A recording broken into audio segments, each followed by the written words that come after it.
And a welcome here to Wake Up Call with Dan Tortora, where sports truly meets that thing called life. Appreciate you being here inside the Great Lakes Honda City studios. Great Lakes Honda City coming to you on 7140 Henry Clay Boulevard in Liverpool, New York. You can go and visit them for sales and service Monday through Saturday.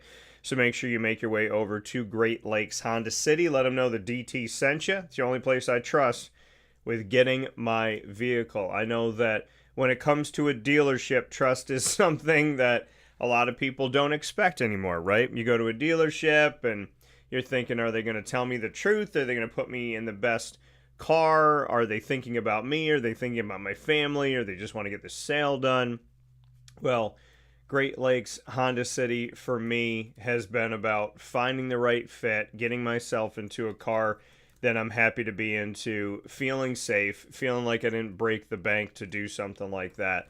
So I want to thank Great Lakes Honda City for the work that they do because I have trusted them. And if I didn't, I wouldn't tell you to go there. You know, here on the show and on and off the air, that I'm not going to send you somewhere that I wouldn't go to myself and that I don't go to myself. So much appreciation to Great Lakes Honda City for the work that they do. And I look forward to you going over there and having your own story where you found a car that you love and that you are happy to be in and that you feel is the right fit for you. So make sure you take a look at their inventory, get a little sneak peek by going to GreatLakesHondaCity.com. With that being said, we are up and down the East Coast, the Midwest, the West Coast, and all around the globe on Wake Up Call with Dan Tortora, where sports meets life. You'll find us on YouTube.com/WakeUpCallDT, Facebook.com/WakeUpCallDT, and on WakeUpCallDT.podbean.com, live internet streaming radio. So however you're connecting with us, we thank you so much all around the world for being with us. If there's an alien orbiting Earth that's currently listening or watching the show, please understand that I come in peace, so let's relax and not make this world any crazier than it needs to be.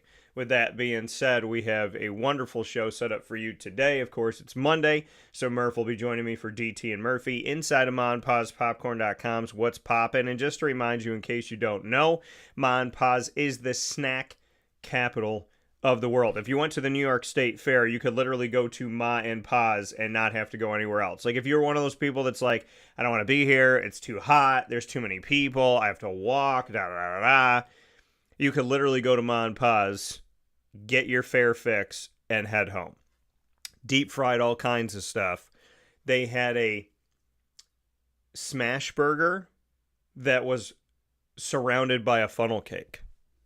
So you could definitely get your fare fix there. You can go to Ma and Pa's on 201 Old 7th North Street in Liverpool, New York throughout the week, and you will find their lemonade, cotton candy, freeze-dried candy, as well as so many flavors of popcorn you're not going to know what to do with yourself. Kettle corn, their premium corn, their chocolate dip stuff, and of course, if you buy any size tin, and you can see my tin underneath the Cuse 21 sign, that's my Jaguars tin.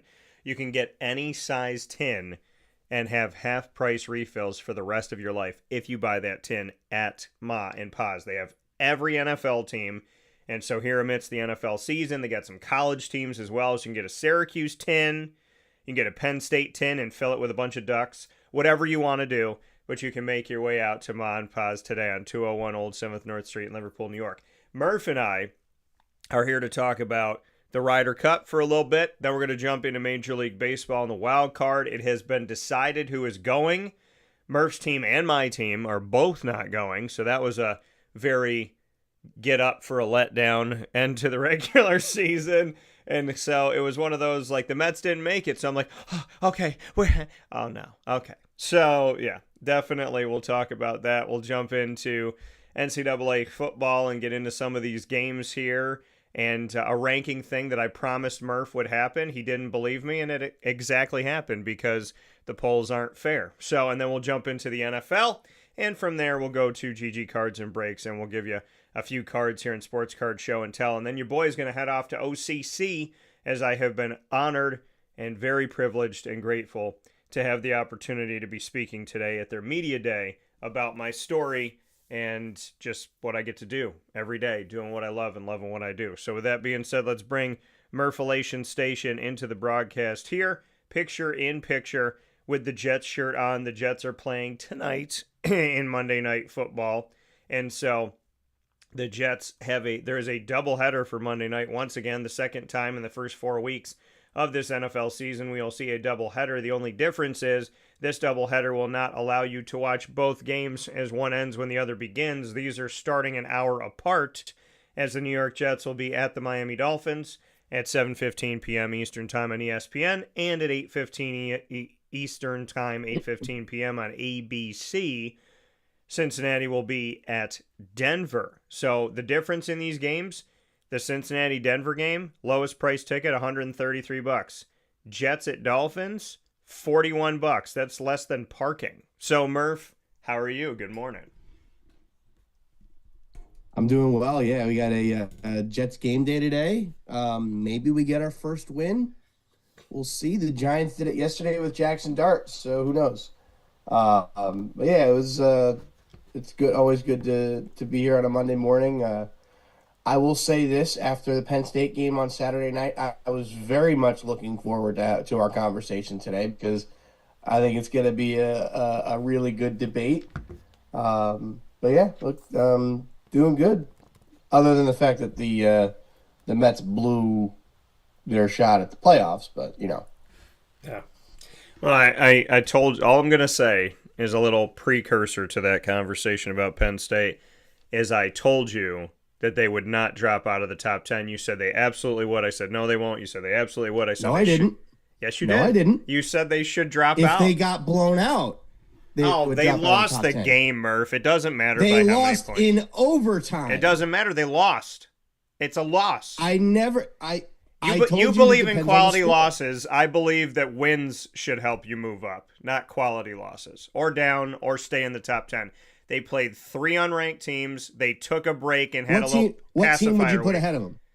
What team would I put ahead of them? Half this country at this point in the top 10. I'm not putting Texas ahead of them. Why would you not put Texas ahead of them? Texas had more. Who else have they played? They had a tougher road. They had to play Ohio State. Yeah, and who else have they played since then? And they had a quality loss to Cupcakes. Ohio State. Yeah, so did Penn State. Who would you who's a tougher opponent, Ohio State or Oregon? I'd say Oregon. You would say Oregon right now. I would say Oregon. Because last year you said Ohio State. Okay. So I did. Yeah. But watching that game from start, I guess we should just do this now because we're already on the topic. But so watching that Oregon team from start to finish. Yeah. So that game from start to finish. Their defense is really good. Yeah. The run defense is a little bit of an issue. Granted, Penn State's rushing attack is very good. But their defense is very good. Their offense is really good. Their quarterback, and his name's escaping me right now. Dante Moore. The redshirt sophomore. Dante Moore, yeah. That kid can play. Let me tell you something. Like, that kid's going to be an NFL quarterback. Mark my words. He will be an NFL quarterback who will start for somebody. I think he would be eligible for the draft this year, but I don't know that who knows if he'd come out, but I believe he's the Heisman frontrunner, and if that's the case, rightfully so. He made a play in overtime. I think it was I'm pretty sure that this was the play at the start of the second overtime where they scored on the one play. Penn State's best edge rusher comes off unblocked. Yeah. Has a wide open sack. He slips him and makes an off-balance throw to a receiver who runs in for a touchdown.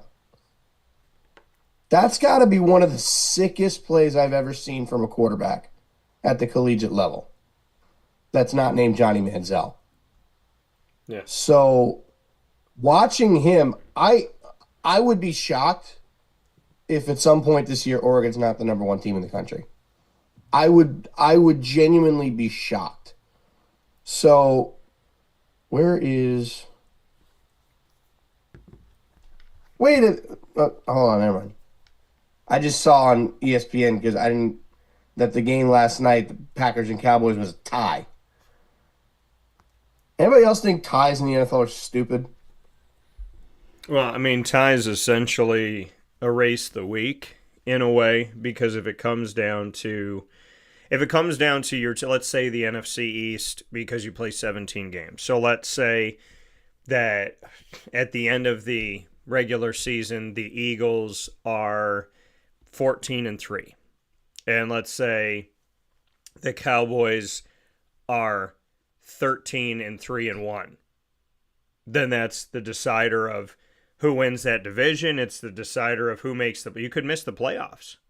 So, Green Bay and Dallas, 40-40, that back and forth, that seesaw, it ends in a tie. We've seen ties in the NFL throughout these last many years. And what it does when it comes to standings is, it can help you to have one less loss. It can also work against you in the world of, like I said, being in a position where you don't have that game in your win column. It's not in your loss column, but it's not in your win column. And there are teams where you get that close to each other, and then that ends up bouncing you out or making you play on the road in the wild card. So I don't think you should be able to tie in the NFL. I think that the NFL should have the same rules for the postseason as they have for the regular season. And I think that the game should be played until somebody wins the game. There's no ties anymore in college football because they know how much that can affect things. And you can play to a tie. I mean, you know that. There was a game when Syracuse was facing off, I believe it was in the Holiday Bowl, and when Syracuse faced off against, I think it was Auburn, and they still talk about this game to this day. Syracuse was owning Auburn, winning the game, and Auburn kicked a field goal at the end of the game to save face, and they both got a trophy. And it's just a really stupid thing because it was like, hey, we beat you up and down the field throughout most of the game, and then here you are to kick this field goal to tie the game. And that was in the postseason when you could tie. You could actually tie in a bowl game, and then they'd have to make two trophies, which is crazy. But, yeah, I mean, I think ties should not exist in the sport of American football. That's my opinion, because it just doesn't make sense to me to have it, and I feel bad for the Packers and the Cowboys. I just hope it doesn't work against them. Yeah, and honestly, college football has amazing overtime rules. I think it's something that the NFL should look into in the next couple of years to eliminate ties. And coaches don't even necessarily understand. Like Tony Elliott for Virginia, he told them to go for one in the second overtime because he thought that you had to go for two starting in the third overtime, allegedly. So he was telling him to go for one. Technically you do, but it's one play. Right, and Mike Norvell was saying, run that clock, run the clock, because, he's sitting here saying go for one. So Norvell wanted them to let the clock keep rolling because Tony had made a mistake. But it's not the first time. Donovan McNabb with the old NFL rules in overtime, Donovan McNabb didn't know that you could tie. So, I mean, there's a lot to be said about. I mean, there is some confusion. But the overtime rules for college football is that, both teams get a chance. And if the first team doesn't score, like in the NFL, then the next team, whatever they score on, the game is over. And if you kick a field goal, then the other team has the opportunity to kick a field goal or get a touchdown. If they get a touchdown, then the game is over. If they get a touchdown and you get a touchdown, then it continues. If they get a touchdown in a 2-point conversion, then obviously you have to get a touchdown in a 2-point conversion or else you lose. And if the first team gets a touchdown and an extra point, and you get a touchdown in a 2-point conversion, you win. So there's a lot of things that make logical sense. But in the second overtime, if and when you score, you have to go for two. And then in the third overtime, it starts this just going for 2-point conversions back and forth.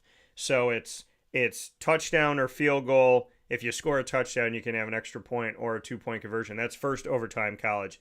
Second overtime college, you score a touchdown, you got to go for two. Third overtime, it's just 2-point conversion tries. You don't have to kick field goals or go for touchdowns or anything like that.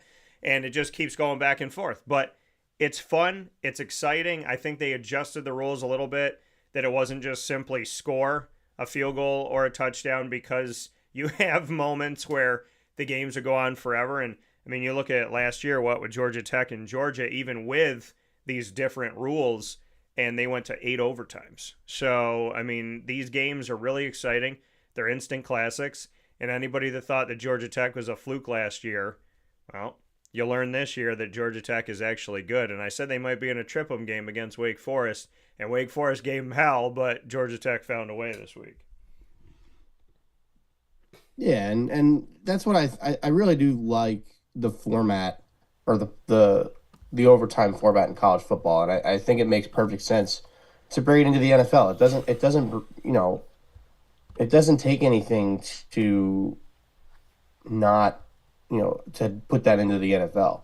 I think players would like it because it eliminates ties, and the potential for really long overtime games is possible, but those overtime games, like, you get past 2 overtimes, it's 1 play each. Yeah. Like, it's not like you could go 8 overtimes and you're only really playing 1 play on either side for the last 5. And that makes sense. So part of the reason I'm not surprised that Penn State didn't fall as much as we could have thought is because we also saw 3 other top 10 teams lose. So it's not surprising that Florida State, I'm surprised they fell as far as they did. I'm not surprised Georgia and LSU fell back. Again, I'm a little surprised they fell. I was expecting them to be 7, 8, 9 when I saw everything come out, because you knew there were other teams that had to hop ahead of them. So you were going to put Oklahoma ahead of them. You're going to put Ole Miss ahead of them because they just beat LSU. You're going to put Texas A&M ahead of them. I'm happy they didn't put Indiana ahead of them, because Indiana's about to get their butts kicked by Oregon this week. I expect. If they don't, that'll be pretty good, and it'll mean that Indiana's maybe a better team. And then when Penn State plays Indiana in a few weeks, that maybe it'll be a better game. But I can't really justify Alabama over Penn State. I can't. The other team, and what I said when it came to the rankings was that if Penn State gets blown out, then yeah, they would fall, and they would have fallen further. They easily would have fallen out of the top 10. No doubt in my mind. Wouldn't have but they didn't get blown out. Wouldn't have happened. Yes, it would have. No, it wouldn't have. Yeah, it would have. Murph, if you look at... They dropped them with all those teams that lost. They dropped them to 7 when they lost in double overtime. They still lost the game. If they get blown out and lose by 20, yeah, it's a different type of loss. It's not, though. It's Penn State. They're not going to punish them as much. It is, though. Murph, it is, though. I promise you that what is reality and what is ranking is not always the same. And what we've seen with Penn State, Ohio State, Indiana, and a friggin' awful Illinois team that was in the top 10, which that should be an argument that's the easiest argument that I can make here this morning, is that Illinois had no business being in the top 10. Why were they? Why? They didn't have some of the same players from last year. Why were they in the top 10? Because they're in the Big Ten. They were the number 9 team in the country. They lost by 50-plus points. They don't have any business being anywhere. When Clemson was in the top 10 and they lost to number 1 Georgia, they dropped them almost completely out of the rankings. And they didn't lose by that much. They lost by less than 55. Most people do. And for Illinois to lose at the massive degree in which they did, and to still be 22nd, that in and of itself is the Big Ten. That's the Big Ten save.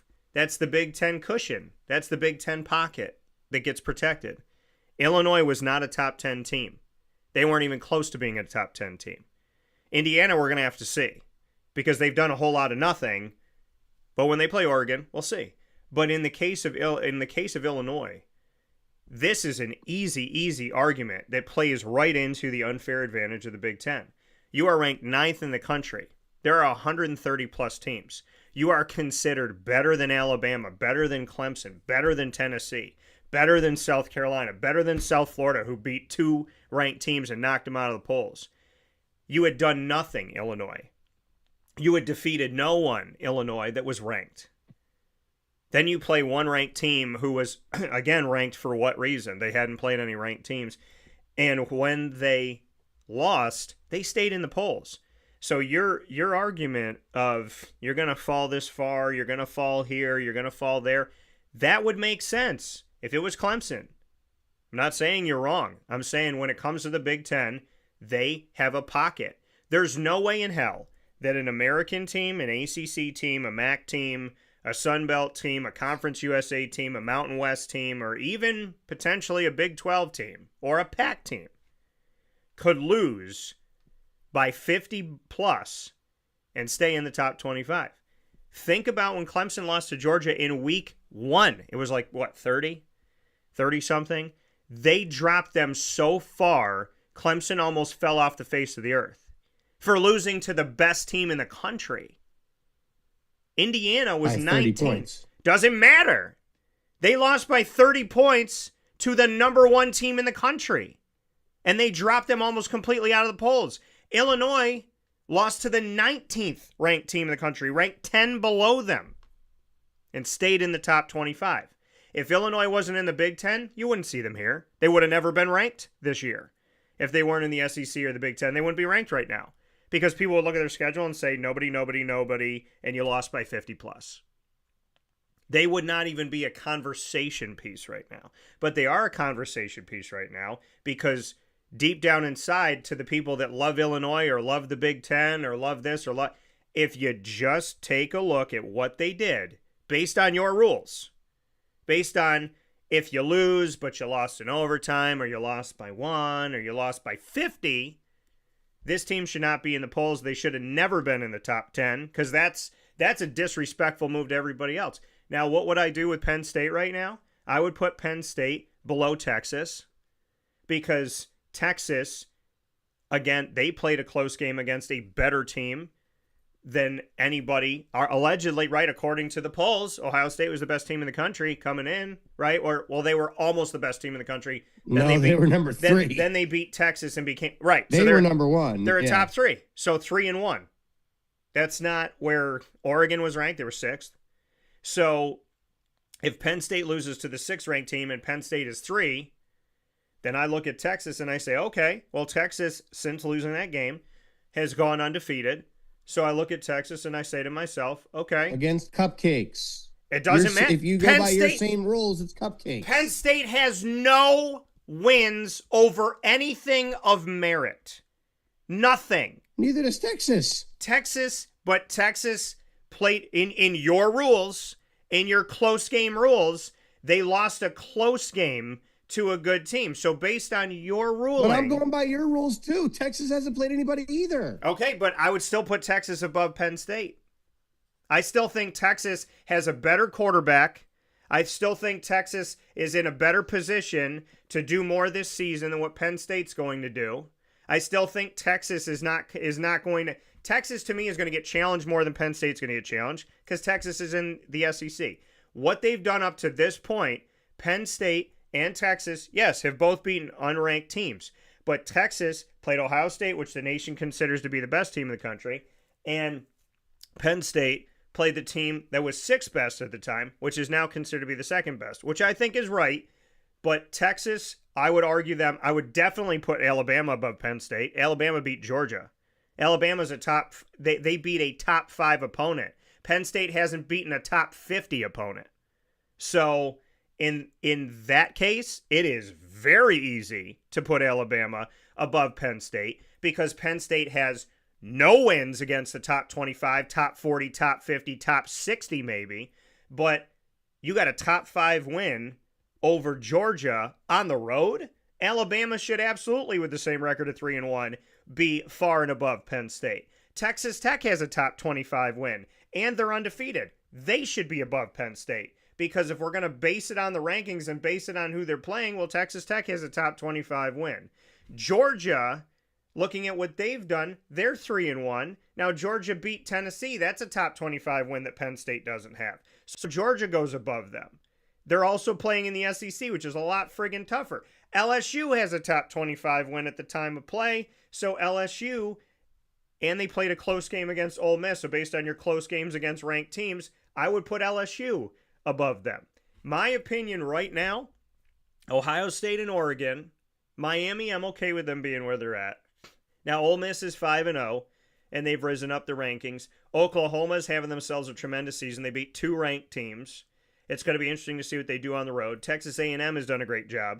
So if we kept that the same, if I'm just looking at the AP, and I said Ohio State, Oregon, Miami, Ole Miss, Oklahoma, Texas A&M, then I would have Alabama, Georgia, LSU, Texas Tech. So Alabama, Georgia, LSU, Texas Tech, and then I would consider Texas. At best, Penn State right now would be 11th. How do I argue that? Because all of the teams that I stated outside of Texas fighting for the 11th spot has a win against the top 25. And who can argue that? Penn State does not have a top 25 win. Alabama has a top 5 win. So they should absolutely be above them. But why is Penn State where they are? And you and I had this argument, and you say it's only because they didn't lose by much. But you said no matter what, that they would be out of the top 10. They lose big, Dan, they're going to be out. They lose, Dan, they're going to be they're going to be out. They did not lose big. Okay, but look at where they are. They're 7th in the AP. I said if they lose by 2 by like 3 scores. Okay, so if they lost by like 20, so then they were out of the top 10. So they're better. They lost by 6 in overtime. So in your opinion, they're better than Alabama that has a top 5 win. They're better than Texas Tech that has a top 25 win. They're better than Georgia that has a top 25 win. They're better than LSU that has a top 25 win. And you think that head-to-head they're better than Texas. So Penn State, in your opinion, should be above Alabama, Texas Tech, Georgia, and LSU that all have top 25 wins. I'll give you Alabama and LSU. Those 2 teams, actually, no, not LSU. I'll give you Alabama and Georgia. I can justify those 2 teams being ahead of Penn State. But not Texas Tech, who has a top 25 win? I can't justify Texas. I can't justify Texas Tech. Utah is not a good team that they beat. They are, sure, they were top 20. They were top 16 team. That was not a good football team. But you know that when the Big Ten plays teams ranked, but when Big Ten plays ranked teams and then they become unranked, they don't get punished for that. You realize that, right? You realize that when Michigan State a few years back beat Purdue, Purdue was an unranked team. The next week they showed up in the polls at 21 just to make it look like Michigan State had a quality win against a team, and then Purdue fell out of the polls the next week, and nobody could tell anybody why they came in out of nowhere and then fell out of nowhere, and that was to balloon Michigan State's win over Purdue. So you fully understand that the Big Ten, when they play a ranked team, even if that team's unranked, after they play them, they still get credit for that. So if that's the case, then Texas Tech and LSU... Well, the same could be said about anybody else. But they don't get the same credit. They don't get the same weight. They don't get the same value. They don't get the same push up the polls. Clemson doesn't get that.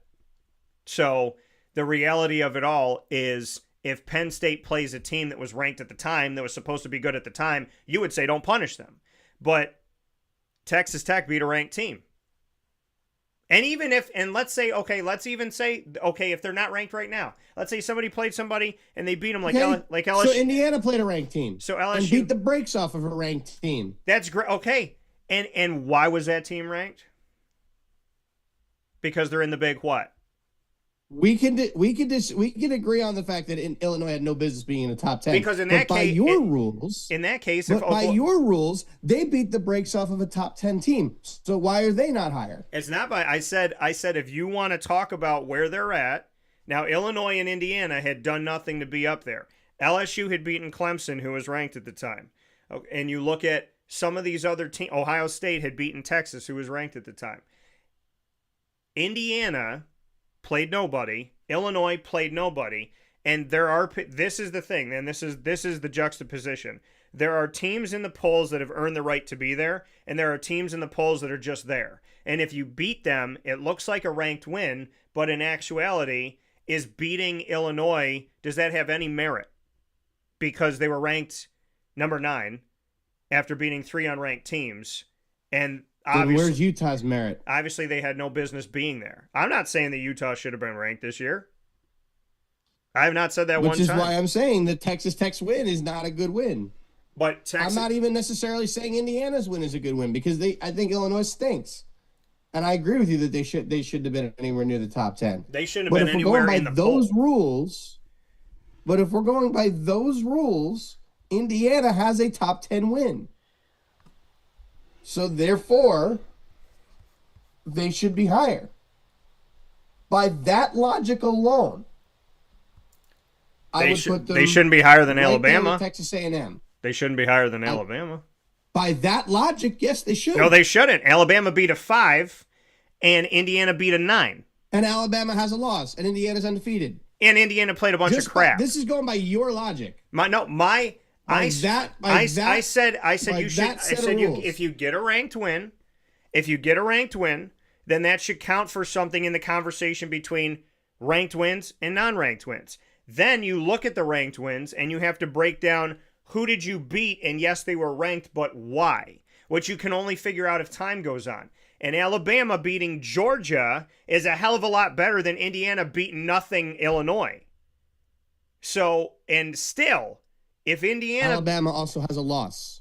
It doesn't matter. There's other teams Indiana doesn't. And how many teams... Okay, Penn State has a loss. And they're above an undefeated Indiana. They're above an undefeated Texas Tech. They're above an undefeated I told you, Iowa I'll State. give you Alabama and Georgia. They're above an undefeated... I told you, I'll give you those two. They're above an undefeated Vanderbilt, who knocked people out of the polls. They're above an undefeated Georgia Tech, who took down Clemson and maybe ended Clemson's reign. They're above an undefeated Missouri. So based on that, they're above an undefeated BYU. You have argued a million times that a team with 1 or 2 losses should be above this team because they're in this conference and they did this thing one time 10 years ago. So the reality of it all is Penn State's got a loss. So what the hell are they doing above everyone? To your logic, because what are their wins? They got 1 loss to a ranked team and they got a bunch of wins against nothing.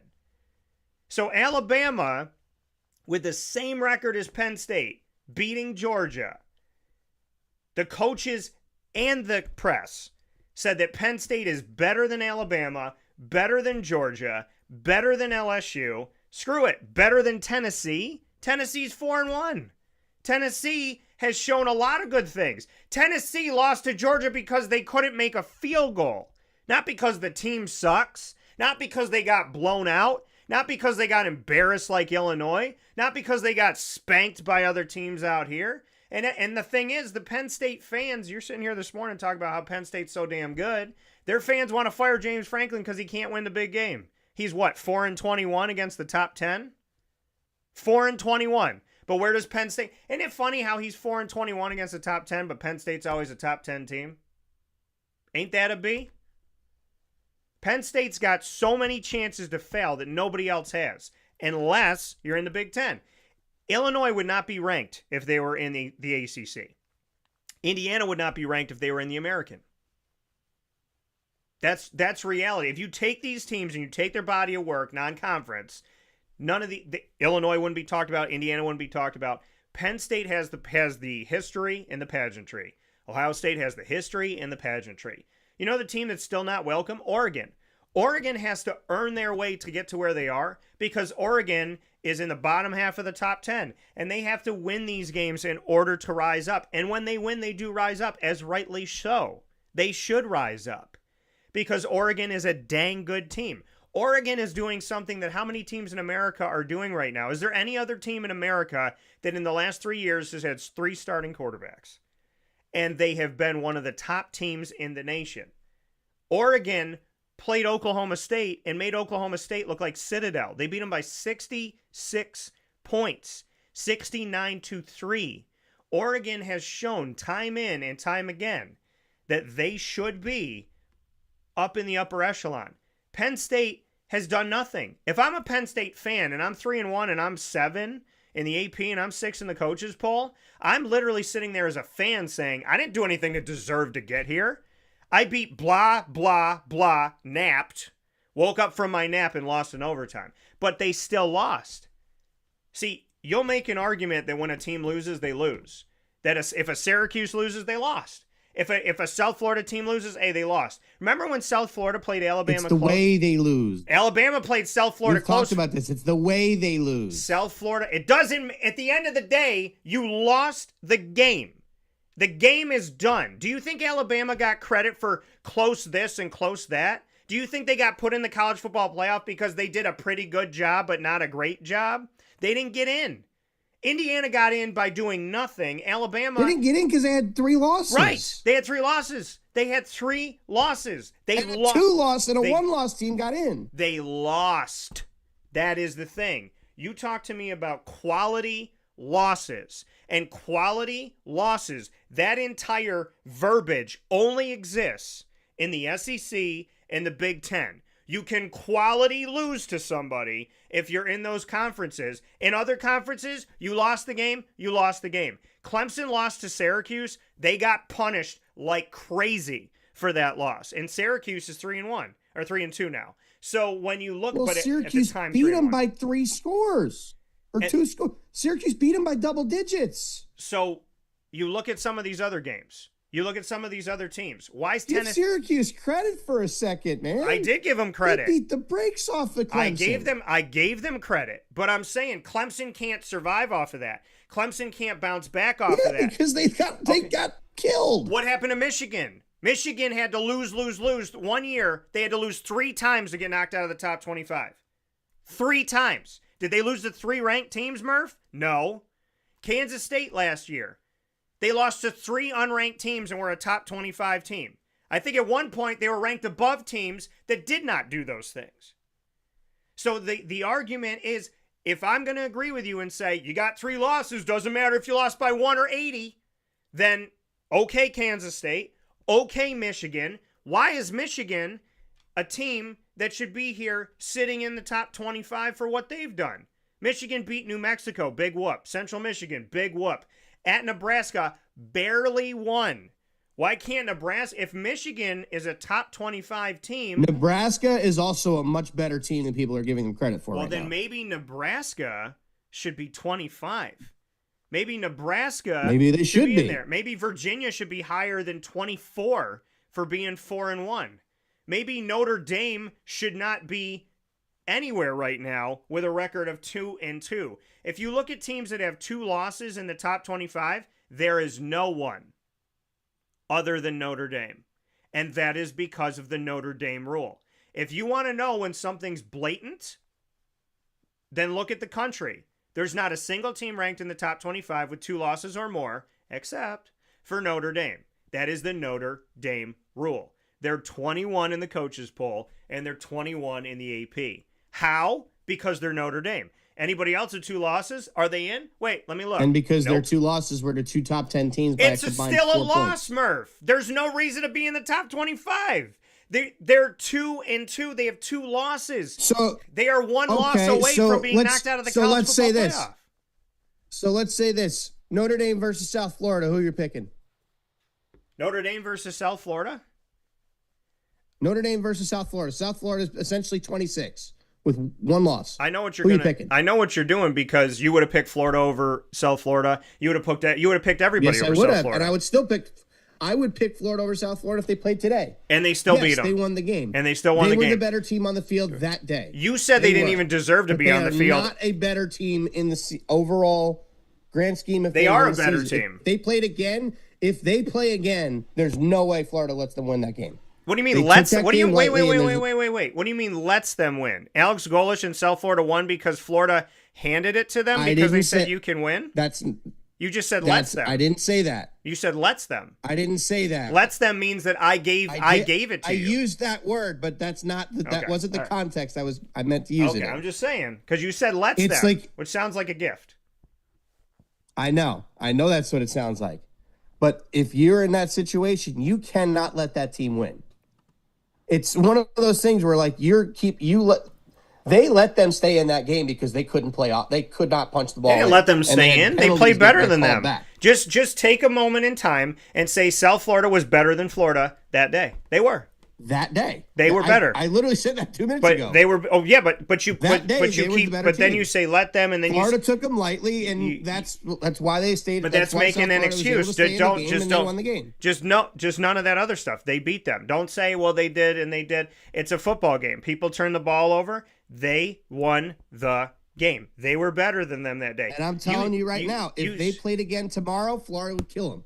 Why do you think that? Billy Napier's on the hot seat. The team's been atrocious. Why do you think that they could beat them when they just didn't beat them? Because South Florida is not good. South Florida's not good, but they beat That Boise. team- They that beat Boise team State was in not Florida good. because they have one loss to Miami. Boise State's not good this year. But they beat them. But to your point, they were ranked in the top 25, right? That's supposed to be important, right? I mean, how come South Florida has 2 top 25 wins, a top 15 and a top 25 win, but you don't want to give them credit? But when Indiana has a win over a 9. I'm not giving them credit because they lost by 40 to Miami. So they had one bad loss. Indiana lost by a lot to Ohio State, and they got in the college football playoff. That was last year. I'm talking about it. I'm calling a spade a spade. What's good for the goose is good for the gander, right? We already talked about this. I didn't disagree with you that Indiana should be in. I just couldn't find anybody else that deserved to be in. If Jordan Travis, my Army, if Jordan Travis can't go in, if Florida State can't go in because of Jordan Travis, then why did Georgia go in last year because of Carson Beck? Sometimes you have to look at the years. Expanded playoff. That's why. No, your quarterback's down. If there was an expanded playoff the year Jordan Travis got hurt, they would have been in. There is they would have had to put him in. If they had 12 teams in the playoff that year, who else are you putting in over Florida State? Well, why did you put anybody? Why did you put anybody in over Florida? Why did you put Notre Dame in over Texas A&M a few years back? We both agree on this, so we don't need to spend time on that one. But what I'm saying is South Florida, because you said after they beat Florida, you said I watched the game. You said that's not a good football team. You said they did not deserve to even be on the field with Florida. Yeah. That's exactly what I said, and I stand by it. So the team that didn't deserve to be on the field beat the team that deserved to be on the field? That makes no logical sense. It does when you think that the team that should have won the game because they shoulda, woulda, coulda is not who won. Okay, shoulda won the game. Well, you know what? Kansas City, they should be better than they are right now. Shoulda, woulda, coulda. The Bills should have won one of the 4 Super Bowls that they played in. So, I mean, we could talk shoulda, woulda, coulda all day. But the reality of it all is this is where your bias gets exposed. You will never give South Florida credit because they're in the American. Anytime an American team wins, you give me an excuse. No, that is not why I don't give you credit. I don't give you credit when you lose a game by 40 points. But they beat Florida, who was 13th at the time, and that win is a win. 1-3, by the way. It doesn't matter. They beat Florida when Florida was supposed to be so dang good, Murph, and South Florida beat that team. South Florida beat that team fair and square. And when the season started, you probably had Florida in the top 25, and you probably had South Florida at 107. I had Florida in the top 10. Okay. So you had Florida in the top 10. South Florida didn't even have a top 50 for you.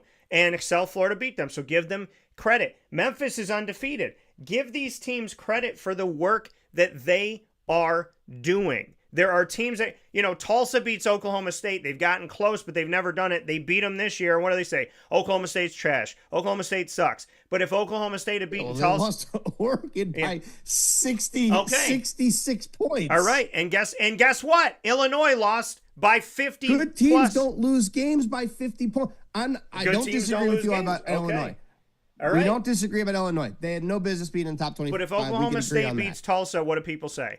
If Oklahoma State beats Tulsa, like they've done, Tulsa should have beaten Oklahoma State. If Tulsa beats, that's what they say. If Oklahoma State beats Tulsa, they say stay in your lane, American. This is not your field. Same crap that you said about South Florida. I don't know how somebody you can go into the game and say South Florida doesn't deserve to be on the field with Florida, but after they spank them, then you have to say, that's okay. What I did say going into the game. You said it coming out of the game, Murph. There's a tape to that. I did also say coming out of the game. You said it coming out of the game. Right. So coming out of the game, they beat your team. So that's a moment where you take a step back and you say South I'm not taking it away from them. You say South Florida. I'm not taking that win away from them. But you don't say they don't deserve. That is taking it away from them. Saying that they won a game that they didn't even deserve to play is taking that away from them. That is 100. That is you saying that they're so bad that even though they won, they still suck. They have 2 top 25 wins. They have more top 25 wins than Notre Dame and Penn State combined.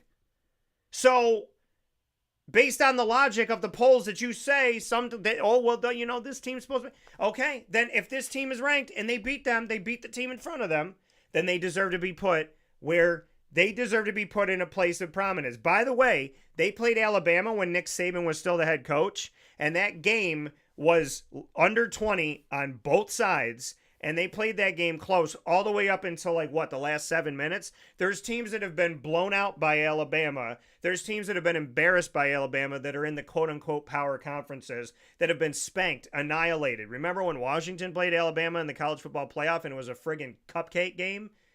South Florida versus Nick Saban played a hell of a game for 3.5 quarters, and that was goalish. And Golish has turned that around. So for South Florida playing, when you talk about, well, they lost, but they played close. Okay, well, that's what South Florida did against Nick Saban in Alabama. And now That's not this year, though. I only care about this year. I'm talking about the coach. I'm talking about the program. I'm talking about what they're doing. Because Penn State gets put where they're put because of their name, because of their history, and because people just like it. Right? I just like it. The media has a bias. The coaches have a bias to certain teams. Miami has choked the last 2 years. But where's Miami right now? Miami's in the top 3 because the expectation is that Miami's going to win it all. Do I think Miami's going to win the ACC? I don't know. I think some teams are going to be a threat that people don't consider a threat. I think Louisville's a threat. I think Georgia Tech's a threat. I think I think Duke is a lot better than people give them credit for, and I said that before they beat Syracuse. Because Duke's head coach, because of Duke's quarterback. Remember when Darian Mensah played at Tulane last year? And when was he talked about nationally? When did people care about him at all? And now that he's the Duke quarterback, all of a sudden, you want to put him on tape and you want to showcase him? The bias is real. And I'm talking about the bias. And the bias is that if Penn State lost by 30, 7, 1, or 12, or whatever, they were not dropping out of the nation's top 10 because they cannot afford to drop them, the media and the coaches, because they have to be a top 10 team when the college football playoff comes in so that they can keep them in the nation's top 10.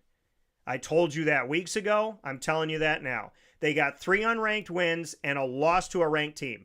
If that was, let's just take my hometown. If that was Syracuse, okay, let's look at Syracuse. Syracuse beat Clemson. And outside of beating Clemson, had 2 wins against unranked opponents. So they had Clemson, and they had Colgate, and they had UConn. Penn State has unranked, unranked, unranked. For those of you that would like to know who those unranked teams are, I'm happy to tell you if you even knew that they were colleges. They are Nevada, FIU, and Villanova. Villanova's an FCS team. So is Colgate. When Syracuse beats Colgate, let's just take Northeast versus Northeast. Syracuse, Penn State. Penn State's wins, Nevada, FIU, FCS Villanova. Syracuse's wins, Clemson, Colgate, which is the FCS, and UConn. Bowl teams last year, UConn, Clemson. So Syracuse at 3-2 is not a top 40 team to people. But Penn State is 7. Put them up next to each other. Almost beat Oregon. And then beat nobody else of merit. Beat Clemson. Albeit Clemson struggling a little bit. But beat a Clemson team on the road in Death Valley, which almost never happens under Dabo Swinney. Beat Clemson. And then beat UConn and beat the brakes off of Colgate. Just like Villanova got beat by Penn State. So 7th in the country, 68th, maybe, for Syracuse. That's just taking two Northeast teams and saying... Gotta be higher than that. That's taking two Northeast teams and saying, here's Penn State's wins, nada. Here's Syracuse's wins. Could have knocked Clemson out of the ACC championship and beat an FCS team like Penn State and beat UConn, who is, in my opinion, better than FIU and potentially better than Nevada as well. So Syracuse has better wins than Penn State. Syracuse not in the top 25, which I don't disagree with, but Penn State's 7th. That is called the Big Ten protective tissue. Penn State can literally Or it's called you watch the games and you say who would beat who. Okay, and you watch the games and you say who would beat who. Okay, so I watch the games and I say Penn State, I did not have them beating Oregon. But if I look at Penn State's schedule, they play a BS schedule every year for the last umpteen years. Nevada, nothing. FIU, nothing. Villanova, nothing to go up against. Then you play Oregon. Then you play at UCLA, who fired their coach. I expect them to win that game. They're unranked. Northwestern is unranked. They got blown out by Oregon on the road. Iowa is unranked. They said that they had their first big win. That's always a difficult game. Right. What did they... Okay. And if they lose that game, they should be like Clemson and fall right out of the top 25. And then they lost to... so then they have Iowa. Yeah, they probably should. And they won't. And then they probably should if they lose that game. And they won't. I'm going on record telling you they won't. Because they don't do that to Penn State. I'm talking about logic versus what they do. Sometimes what somebody... Like Boeheim should have shifted into another defense. But I told people he wasn't gonna. There was a difference between logic and what he was going to do. And why even talk about what would be logical when you know what's going to happen? Penn State's not falling out. Then they play Ohio State on the road. And if they lose that game by less than 14, somebody will make an excuse for them. And then they'll play Indiana, who's 8th for some odd reason. And then they'll play unranked Michigan State, unranked Nebraska, and unranked Rutgers. Now, I like Nebraska more than I like Indiana. And I like Nebraska more than I like Michigan State and Rutgers and Iowa and Northwestern and UCLA. So I do think that Nebraska game will be good. My buddy Matt Rule's out there doing his thing right now. But the reality of it all to me is looking at Penn State's schedule. When you do the let's just call head-to-head, I would say 1, 2, 3, 4, 5, 6, 7, 8, 9, 10 wins. Just by simply looking at the schedule, 10 wins. And that's a typical easy thing to say year to year when it comes to Penn State because they're not challenged in their conference. Their conference is full of crap because there's a bunch of unranked teams, and then the teams that are ranked, there are always teams in the Big Ten that are ranked that have no business being ranked. Wisconsin gets ranked in most years, and they fall off the face of the earth. Indiana did nothing last year. And when I say a whole lot of crap, I'm talking about ranking versus not ranking. I'm not saying the school is crap. I'm not saying the players are crap. Please don't misquote or misrepresent my words, people. I am telling you that when you see these schedules for Ohio State and Penn State and Michigan year in and year out, you see no numbers next to the majority of these teams, unless it's each other. Ohio State and think about it. If Ohio State and Penn State didn't start the season ranked, this is how it's this is the root of what I'm talking about with the Big Ten. Penn State and Ohio State and Michigan start every season ranked. And if they win, they stay. It doesn't matter if they beat a ranked team. It doesn't matter if they beat a team that's down. If Penn State beat Clemson this year, they would get promoted for that. They would get love for that. They would get appreciation for that. They would get respect for that. When Michigan loses to Texas at home in Michigan, Michigan didn't really get punished. They got a little on the wrist. Don't do it again, you bad boy. And that's it. That's what happens. If Clemson lost to Texas, Clemson would have been erased from humanity for losing to Texas, the number one team in the country. It happened last year when they lost to Georgia. They lost to Georgia and they fell over 10 spots. They fell all the way down, farther than Kansas State losing to an unranked, farther than Michigan losing to an unranked. There is a reality in the polls, and that is a protection of the Big Ten, and that's what I'm talking about. If every year I'm Penn State and I'm Ohio State and I'm ranked in the top 5, as long as I win, whether I play East Bumbletucky or I play South Carolina, I'm going to stay where I'm at because they're set to succeed. Murph, if you start in the top 3, it's a farther way to fall if you start up there. And so as long as they win against unranked teams, they will stay up there. And then you say, well, they win. Look at what they did. Look at how they performed in the college football playoff. Well, would you rather play on a team that is not pushed?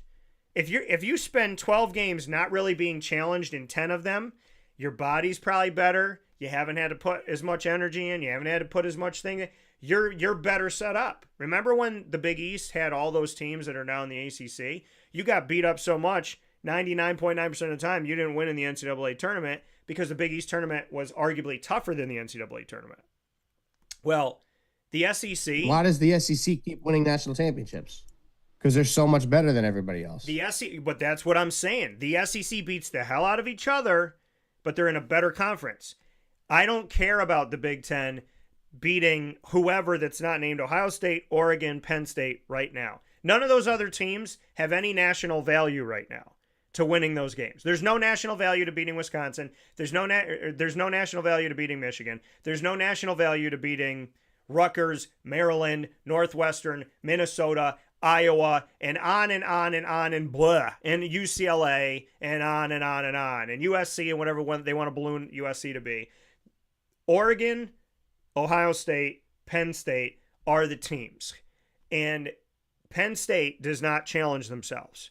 Ohio State challenged themselves a little bit. And like I told you, Ohio State is the only one that has bragging rights right now because they were unfairly put at the top of the polls for umpteen years, and they backed it up last year, one time in the last 10 years, one time. And again this year. One time. And we shall see because they beat Texas, but how challenges Ohio State moving forward? Oregon is a team that has to run through the gamut, run through all this stuff, because Oregon, even though they're in the Big Ten, they're still treated like a West Coast Pac-12 team. They're still treated that way. And they're still treated that way in the polls. So what I'm saying to you is, if I'm... How? How is Oregon? Because Oregon had to rise up to where Penn State was for no reason. Because Oregon had to... They were ranked 7th after losing their quarterback. Penn State didn't lose their quarterback. Oregon... They ranked them 7th because Dylan Gabriel went to the NFL. And now they're ranked 2nd, rightfully so. Okay. 8 out of the top 10 teams did not have the same quarterback.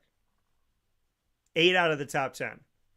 The only teams that were ranked in the top 10 at the beginning of the season that returned their quarterback, I believe, were Penn State and, was it Clemson?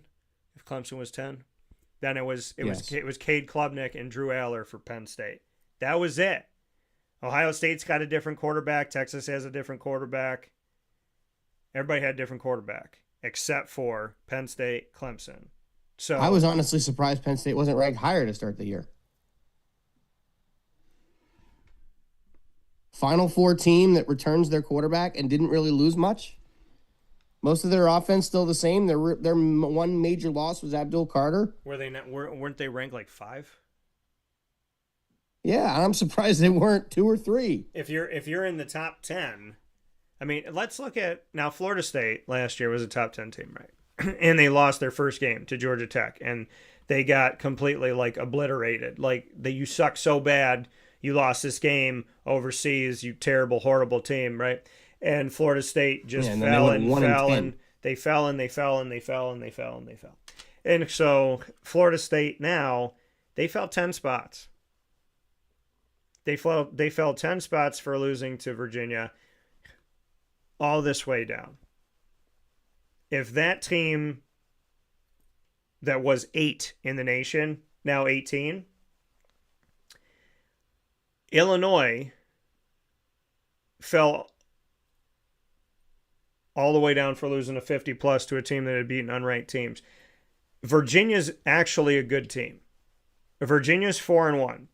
Florida State has now fallen all the way down to 18th from being 8th in the nation. And if that was Penn State, who lost to unranked Iowa on the road,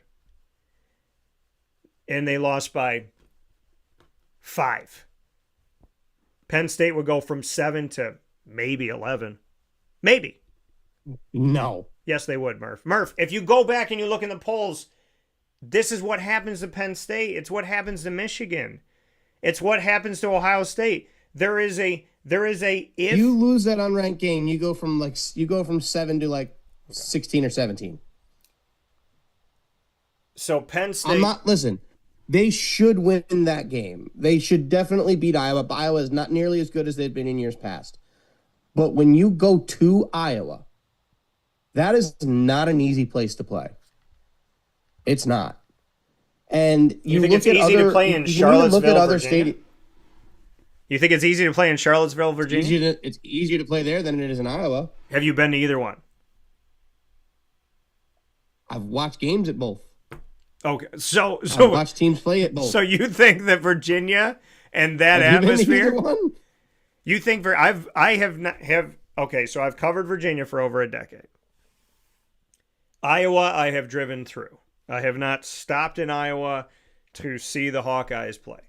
So covering Virginia and covering nationally college football, I have not sat in either one of their stadiums. You have not sat in either one of their stadiums. So how can either one of us say that what atmosphere is tougher? The only reason why you're saying that is because they're in the Big Ten. No, I'm saying that because I've watched games there.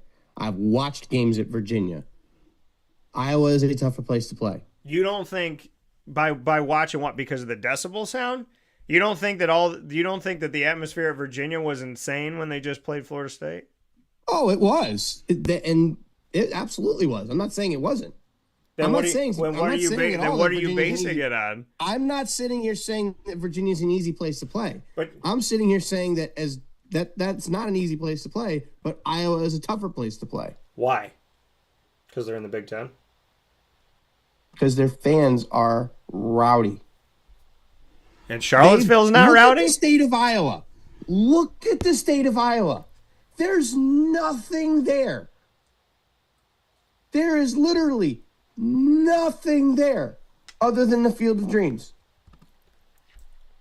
They've got nothing to look forward to other than Iowa and Iowa State football. Those places go crazy. What do you think Charlottesville, Virginia, and Blacksburg for Virginia Tech, what are they looking forward to besides football? Besides their college teams? Washington Commanders. The Washington. Which are not all that far away. They're in Lansing. They're in Lansing, Maryland. They're in Maryland. Again, not all that far away. They're in Maryland. They're not in Virginia. Who's close to Iowa? You said that they have nothing to do. Rams They aren't have in nothing St. to get Louis up anymore. for. You said they have nothing to Rams do aren't and in St. nothing. Louis anymore. You said they have nothing to get up for and nothing to do. It's Iowa. There's nothing there other than corn. So your basis that Iowa is a tougher place to play is because there's nothing there. I'm going off their fans, dude. Their fans show up because they have nothing else to do. They have nothing else to do. Okay. All right. That's what. I'm looking. And also, too, you've got one of the greatest traditions in college football in the wave to the Children's Hospital.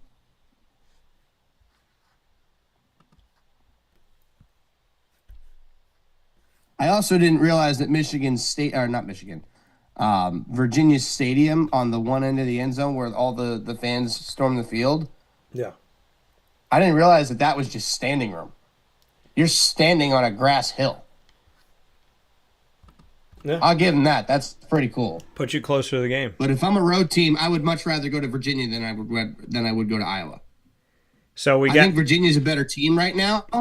So theoretically, that's the tougher team to play. But just in terms of atmosphere, I'd rather go to Virginia than Iowa. Well, we got some messages that came in. Mike said Penn State hasn't played anybody except the Ducks. And he said Penn State will lose to Ohio State and Indiana, in my opinion. Let's see.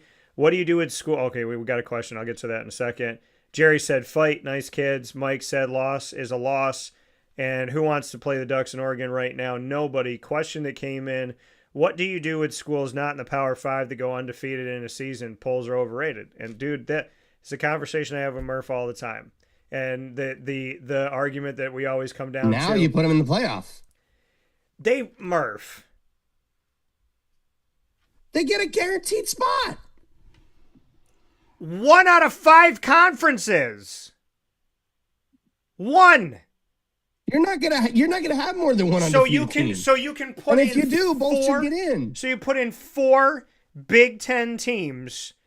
That was a fantastic idea this past year. It's not going to be 4. Oh, it's not going to be 4. Okay. It's going to be 3. Yeah. Well, one can hope. I'll bet you $5 right. I will bet you $5 right now that it won't be more than 3. Well. And if I lose, I will gladly pay you $5. With Illinois and Indiana being a top 25 team right now, which is laughable, they're trying to get 5 in right now based on the polls. They're trying to get 5 in. It's not going to happen. Well, Indiana's going to lose to Penn State and Ohio State, and they're going to get knocked out. Remember when they said if Indiana loses to Ohio State, they're still going to get in no matter what? Doesn't matter how much they lose by. Remember how you said when you lose by a lot, that means more than losing by a little, and Indiana got blown out by Ohio State. And I didn't necessarily agree with Indiana getting in last year. Shouldn't even necessarily agree. Based on your argument, they should have not even been close to the college football playoff. Based on you. Like many people have agreed. Army, I don't disagree with Army you on that. earned the right for the butt whooping. Army earned the right for it. And as I've told people before. By beating who? Who did Indiana beat? It's like it's the Big Hoover. Ten. It's see, but this is your thing. A Big Ten bottom feeder is better than everybody else in the nation that's not in the SEC. That's your thought process, and you're telling me that's so why you're you're telling me ballooned. the worst team in the Big Ten. So the worst team in the Big Ten is not going to beat the worst team in the American. You and I have had this argument a million times. This is the argument that I'm having. The argument that I'm having is if Indiana came into the American, they're not going undefeated. They're not going to the championship Yes, they every year. are. No, are you on drugs? You think Indiana is going to go undefeated in the American? You think that Indiana is going to every single year beat Army, Navy, Memphis, UTSA, East Carolina? This is where you show yourself. Right now in the only team I see them losing to in the American right now, and is Tulsa, South Florida. Tulane. It's the only South team Florida. I can see them losing to in the American right now. See, but this is the thing, man. This is where you show yourself. You will never, ever, ever, ever give the American respect. And it's to the point where you just said something that I'm never going to forget. You said Indiana would go undefeated every year in the American. That, to me... I didn't say every year. I said they you would go think that undefeated, Indiana would go into the American and go year. undefeated. Yes. I never said every year. I said every year, yes. I never said every year. Okay, we're gonna. You didn't say every year. We're gonna have to play the tape back because you think Indiana will go undefeated in the American. You think Indiana? You just said, "Do I think?" I mean, all you said was, "Do you think Indiana would go into the American and go undefeated?" And I said yes. I said that's all I said. And I said you think they'll do it every year. That came out of my mouth. I didn't. When did you say that? I just said it. Every year. Every single year. Memphis isn't going to beat them. UTSA is not going to beat them. East Carolina is not going to beat them. Navy's not going to beat them. Army's not going to beat them. By the way, when teams are not used to playing Army and Navy, it's different. By the way, Navy's undefeated. But East Carolina's better now, right? They had some moments. They're better now. Memphis is better now. Memphis has been good under 3 different coaches in a row. Justin Flint. I really want to see. I really would love to see Tulsa, the American play a Big Ten schedule, and then the Big Ten play an American schedule, and see which conference ends up being better. But here's the thing: which team? All of them. So you want to see all of them play? I'm going to tell you this right now. Rather than the Big Ten play in the Big Ten, I want the Big Ten to play the American in every game. All right. And then the American play the Big Ten in every game. I'm going to tell you. There's a reason why Penn State. If they played a full. So you're not technically putting them into the Big Ten or putting the Big Ten into the American. They're just playing them for every game. They're playing each other for every game. So like Penn State would have a schedule of Memphis, Tulane, East Carolina, Navy, whatever, and however many games you want to, like if you're going to schedule 8 or 9 games, whatever you do. And I would love to see that. I really do. Because then that would truly tell you which conference is better. I think if the Big Ten could sell Rutgers, Maryland, maybe Nebraska. Not Nebraska, not now. There's a lot of teams that I feel like They would love Maryland, to. and They would Maryland's love. 4-0. They would love to sell to the American. Maryland looks better this year. If you Rutgers, yeah, they stink. if you tell me Maryland would run Rutgers is the Vanderbilt of the Big Ten. Vanderbilt is not even the Vanderbilt of the SEC anymore. The old Vanderbilt of the Big Ten. I know. I don't know if there's truly a bad team in the SEC unless people want to say Arkansas right now. Yeah, Arkansas. But I could also make the argument that Florida's pretty bad right now, but they've also lost to two really good teams and one team that showed up and deserved to win that game.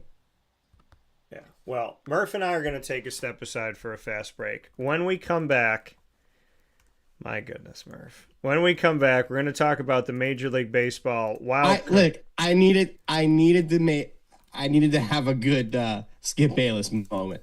I think I did with the Indiana thing. Yeah.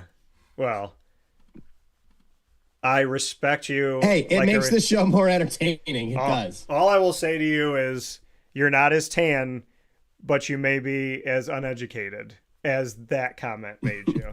We will take a step aside here on Wake Up Call with Dan Tortora. When we come back inside the Great Lakes Honda City Studios, everybody knows I love you, Murph. So just kidding. But love you too, buddy. We'll be back here on Wake Up. See, but that's and look, this is what we need in America, folks. I was going to say that. Civil debate. I was just going to say that. At the end, you can come together and we move on. Right. I was just about to say that. I was like, look at how much we disagreed, and Murph and I will still eat together, laugh together, sell cards together, and have a good time. So, that's... I'll drink a beer while you drink a soda. Right. I'll come there's got to be some beer that you can enjoy. If you make it taste like juice. Is it the taste that's not great, or is it like, and look, don't get me wrong, I'm not gonna, I would never make fun of anybody for a second for not drinking. I'm just curious. Yeah. Well, if you want to know why I don't like the taste of beer, it's that Penn State is ballooned in the polls. We'll be back right after this on Wake Up Call. Stay with us. In these unique times, there are those in our community that give us a sense of normalcy and positivity. Pizza Man on 50 Oswego Street in Baldwinsville has been here for you for over 35 years and is here now. Call 315-638-1234 or order online at pizzamanbville.com to bring those familiar tastes into your home. And remember to come see our monthly on-site broadcasts centered around the community and our Baldwinsville Bees. Pizza Man in Baldwinsville. Any way you slice it, they are always here for you.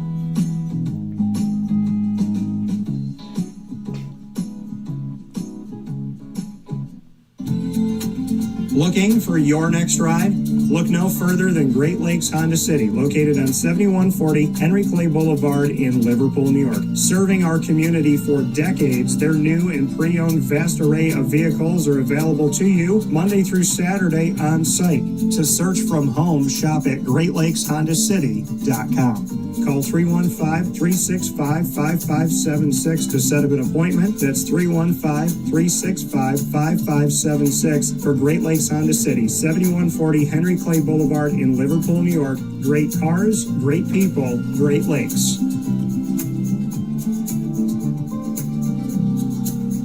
All right, you need to come out here and get yourself the Brooklyn Pickle. I was talking about this with one of my buddies. I was like, yo, there's no better sandwich in the state of New York than the Brooklyn Pickle. And now that I found out that they're going down to North Carolina, we are taking over your taste buds everywhere you are, wherever you're going to be. You need to get yourself out to the Brooklyn Pickle. Pinehurst, you just realized that you found yourself the best sandwich shop that you're ever going to have. This is a glorious moment. It's a blessing to your community. You're welcome. Brooklyn in the house, baby. Go over to the Brooklyn Pickle. You already know what it is. You heard the man. Head to Brooklyn Pickle Pinehurst on 1788 Old Morgantown Road in Southern Pines, North Carolina.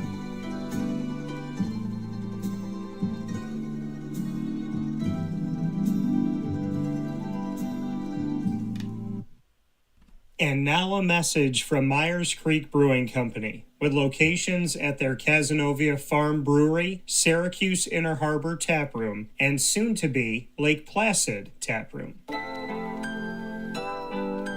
Well, I think first and foremost, the Feldmeyer family and our team are extremely passionate about what we do. We care very much about what we do. The Feldmeyer family is always investing. Our taproom management team, our brew management team, our marketing management team, and all of the team members that get after it every day, they leave it on the field. They put their heart and soul into it.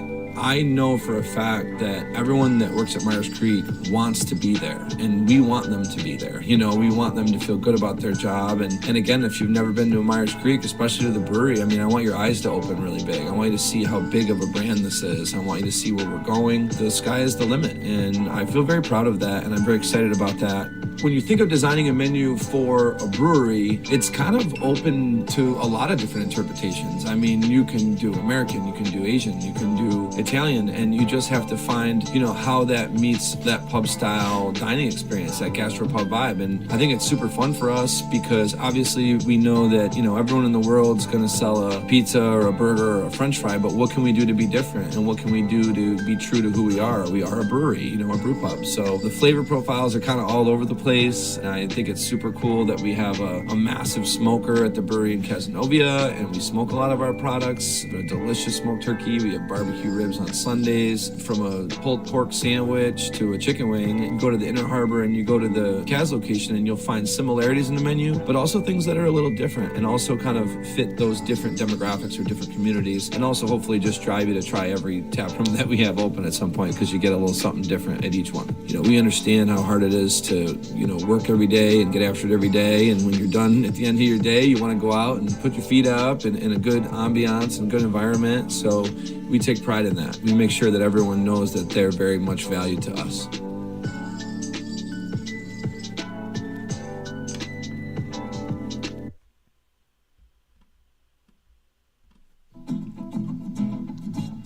Hi, this is Amy from Mother's Cupboard, home of the whole frittata. We are open daily 6 a.m. to 1:30 p.m. For takeout orders, call 315-432-0942 and tune in to Wake Up Call with Dan Tortora for our monthly food challenge, and try our Wake Up Call signature menu item available 7 days a week.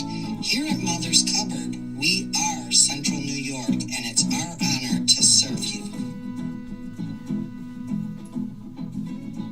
Ma and Pa's Kettle Corn and Popcorn Factory remind us that every day is worth celebrating at 201 7th North Street in Liverpool, New York. Open Monday through Saturday in-store and always online at maandpaspopcorn.com. Serving our Central New York community and beyond, order anywhere, anytime at maandpaspopcorn.com. Stop in to get a tin at Ma and Pa's on 201 7th North Street in Liverpool, New York to get your half-price refills for the rest of your life.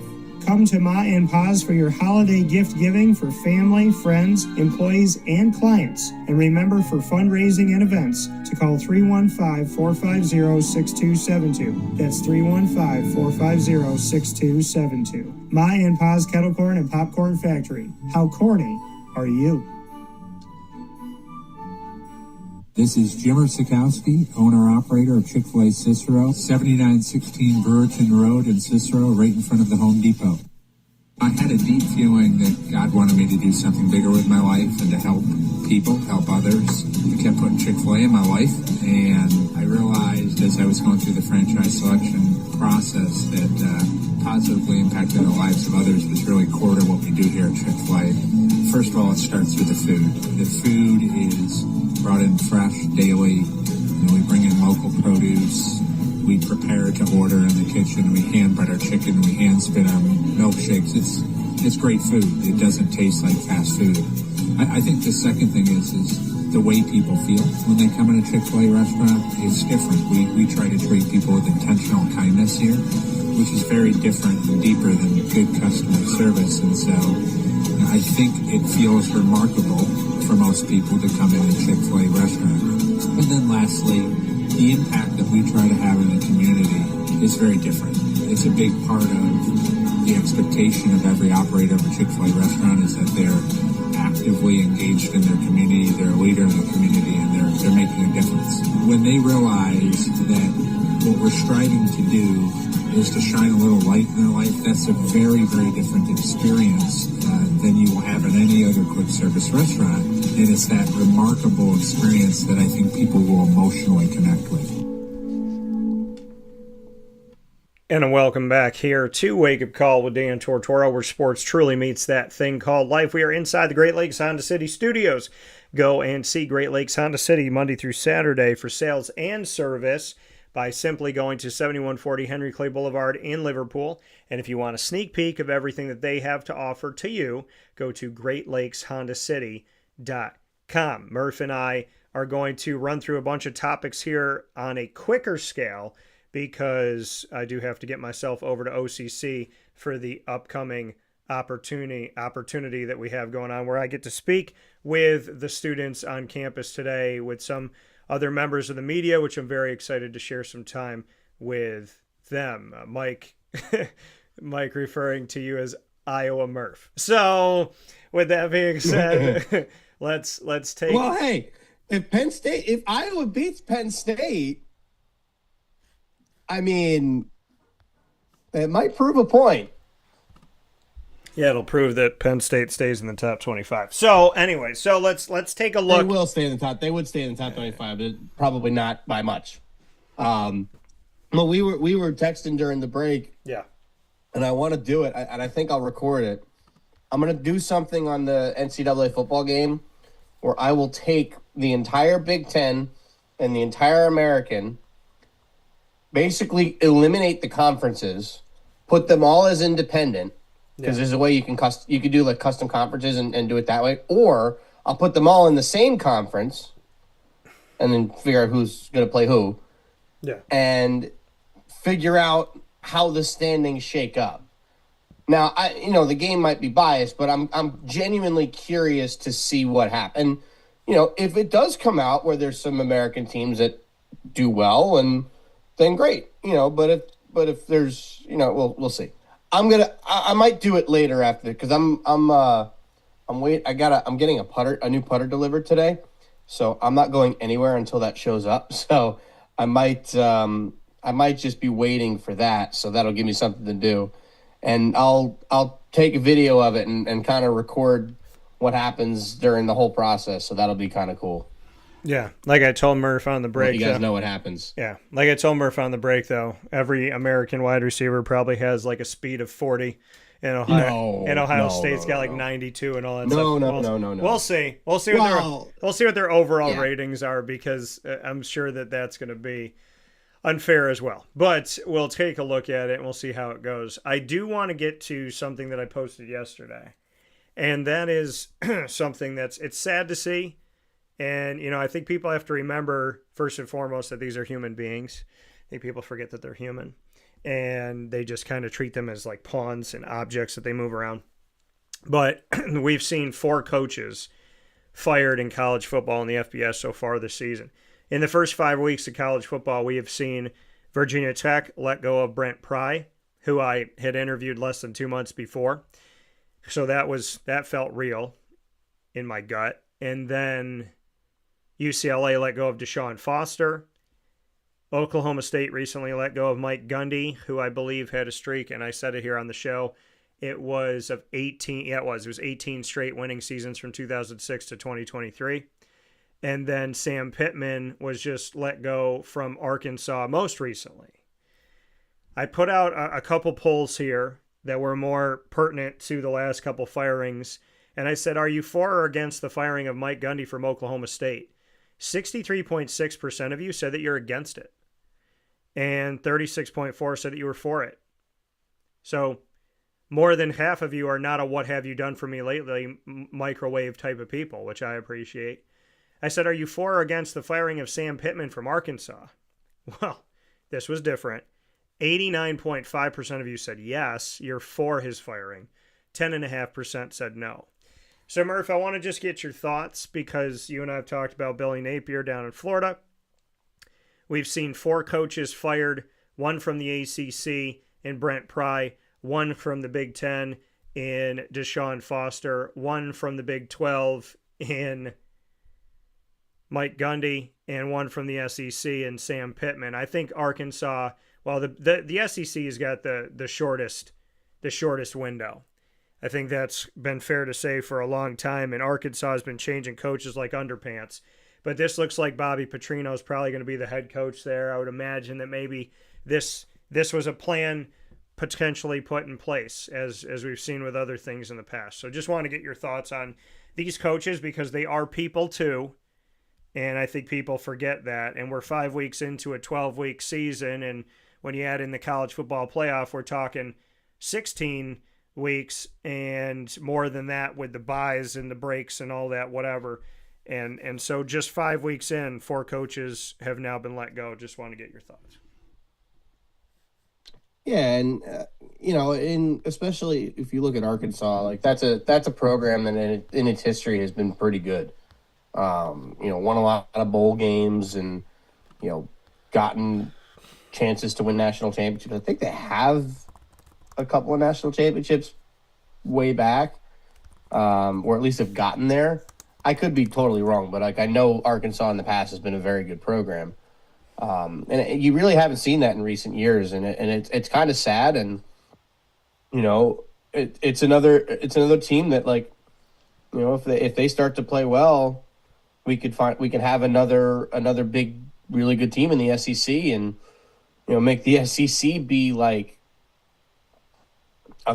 even more of a gauntlet than it is now.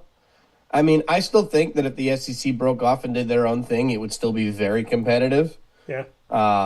If they didn't have to worry about winning a national championship and they just needed to worry about winning the conference. I mean, you got, 18 teams, I think? 18 teams in the SEC? 16 right now. 16. Yeah. So you get 16 teams in the SEC. I mean, you could easily still have a lot of competitive games, and people would watch it. And if they just did their own thing and didn't worry about playing for national championships, we'd probably see more non-power schools that are ranked, and we'd probably see more of those teams that are making a run somewhere. And you might see some teams from the Mountain West, you might see some teams from Conference USA and the American and Sun Belt getting some love and respect in there too, because there's more spots up for grabs. I mean, the SEC's got 10 ranked teams right now. Like, that being said, there's not a lot of room for anybody else. But yeah, getting back to the point on the coaches, it's especially at Arkansas, at a place in the SEC that is going to be competitive. You don't have a lot of time. And how long was he there?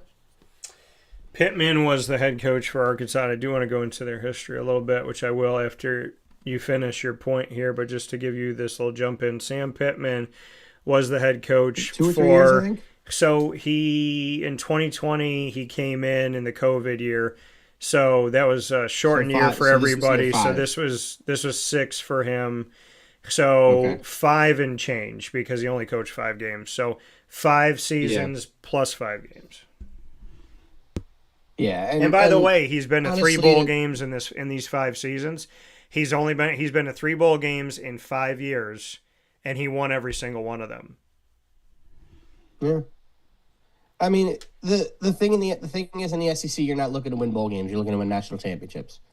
And if you're not doing that in the SEC, you're going to lose your job. That's really just the way it is, and which is why everybody loses their job besides Alabama and Georgia. I mean, and I guess the 40-point loss to Notre Dame was kind of the final straw, but I'm not surprised.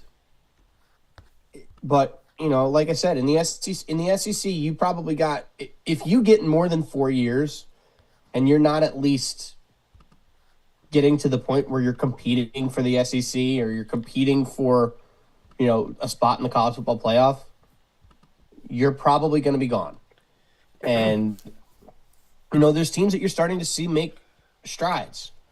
Vanderbilt has been the bottom feeder. They were Rutgers to the SEC forever. Yeah. I was actually fitting somebody yesterday at Fiddler's Elbow who happened to go to Vanderbilt, And we were just chatting about this during the fitting. The last time that Vanderbilt beat Alabama, he was a freshman at Vanderbilt in the 80s. Yeah. That's how long and Alabama wasn't even good back then. Yeah. Vanderbilt and Alabama Missouri was really only like Alabama in like maybe the last 15 years or so. Yeah. I mean, you think since Saban got there. You go back like 4 years, 3, 4, 5 years, Vandy and Missouri. People didn't even know Missouri was in the SEC. Yeah. 5 years ago. Yeah. Missouri's been getting better. So like those two coaches are on their way up. They're rebuilding their programs and they're getting them to a point where they can compete. By the way, Tennessee too. Who's the head coach of Vanderbilt? Former linebackers coach at Syracuse under Scott Schaefer, Clark Lee. Nice. He's doing a good job with the program. I'm happy for him. Yeah, he's doing an awesome job. But yeah, like those are programs that you're seeing rise and you're seeing good things out of them. But if you look at the rest of the SEC with teams like Florida, with teams like Kentucky, like those two jobs are definitely going to be on the hot seat right now. Obviously, Billy Napier's probably got the hottest hot seat in all of college football, but there's a $20 million buyout that's probably preventing Florida from firing him right now. I watched something Alabama, with Urban Meyer, and Urban Meyer was talking about that. If Alabama had a $20 million buyout, they consider that an easy day. But I want to know if you and I watched the same video with Urban Meyer looking at the screen and saying like, if you don't want to be here, you think it's too competitive or too high for you, then you should leave. Like you should get out of here. Did you watch that video of him saying like? I don't know if it might have been the same video. I didn't watch the whole thing. I watched a clip where he was talking about Billy Napier and the team and how that buyout is probably the reason why he's still there right now. Well, It's possible it's from the same interview. Yeah. I just might not have seen that particular clip. I just saw a clip of it. Well, I'm going to bring it up for us to take a look at it here. So this is Urban Meyer, and this is what I wouldn't do for what I would not do to have Urban Meyer come back for a couple of years to study the ship. Bro, I'm just going to say this to you right now. Be careful what you ask for because I had him in Jacksonville for a few games. So this is what Urban Meyer... I know that, but he's been at Florida. He's done it before, you know. Yeah, this is what he said. No one's making the coaching staff stay at Florida, if you know what I mean. There's plenty of places where you can go and mediocrity I didn't see this accepted. And that's not... Florida's not one of them. Ohio State's not one of them. And I would always tell myself that, but I would also, as I'm reminding myself that, I'd share with our team, saying, I will help you go wherever you want to go. If you don't like, this is too much for you. If it's too much for you, I'll sign your transfer papers right now and you can go. That includes our coaching staff. But as long as you're here, you're expected to be the very best in the country at what you do. If that does not fit your job description, you need to leave. And I'll help you. That does not make you a bad person. Pay your taxes, be a good guy, but get out of here because this is what's expected if you're not the very best in the country at what you do. So that would be my message to the Florida Gators because no one's. Yeah. He's not wrong. Yeah, I mean he's not wrong. He seems like he's not saying it. But he's kind of saying like... He's saying it without saying it. He's saying if the kitchen's too hot for you, Billy, then go wash dishes. Yeah. And the thing is, he's not wrong. He's done it. Like, he's won 2 national championships in Florida. He understands. He's won a national championship at Ohio State. There's certain programs where you are expected to be great. And not all of them are great anymore. Like, look at Auburn. Look at, Wisconsin was a very good program for a long time. Not so much in like the last, 5 to 10 years or so, but that's another team where you're like, you're expected to come here and be really good. Texas is finally getting back to that. Oklahoma is finally getting back to that. But he's right. If you're not coming here with the expectations of winning and you can't take the heat when you don't win, get lost. I will say That's this. what I have, and you guys know this. I've been saying this about Billy Napier for over a year. I honestly kind of said this when he got hired in the first place, because we're in year 4 and nothing has changed. Yeah, literally nothing has changed, because this team is still undisciplined. This team still can't score. They can't do anything under Billy Napier. it seems like God, what I wouldn't do to have Urban Meyer or Dan Mullen back right now. it seems like Florida and Florida State have more in common than simply just playing a game against each other every year. It seems like they both have had a cultural issue with their players and just the team. And it seems like we trade head coaches? It seems like Florida State's coming out of it, and Florida's still very much in it. And I do want to make a note here to go back to Arkansas for a second. Arkansas, who had Chad Morris, who left SMU, he got SMU back to a bowl game. And since then, SMU was good under Sonny Dykes. SMU has been good under Rhett Lashley.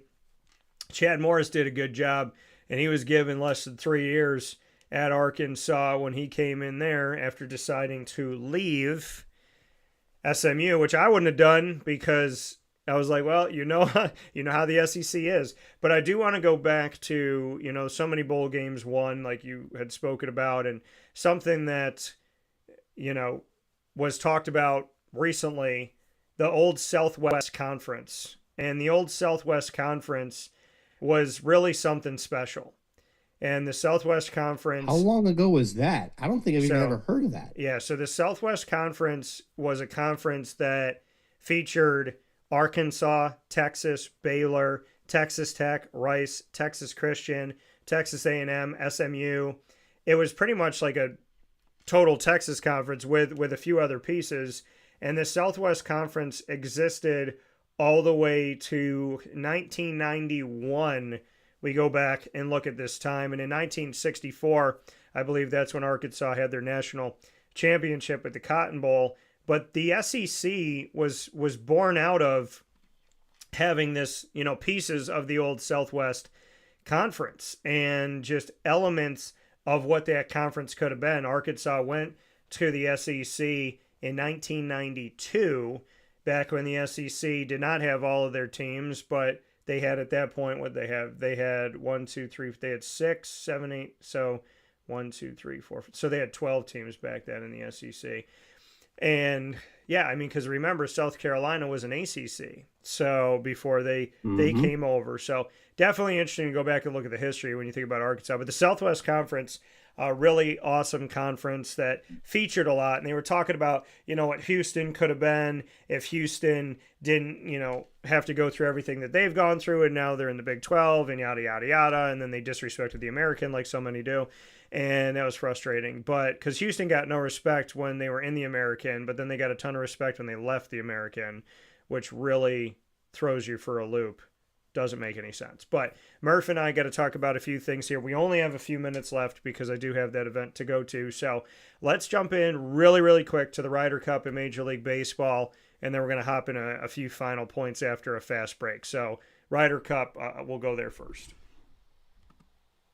Yeah, anybody that watched it on Friday and Saturday would have thought that the U.S. would have gotten absolutely obliterated in the terms of the final score of the Ryder Cup. They made it interesting, and they had a chance on Sunday.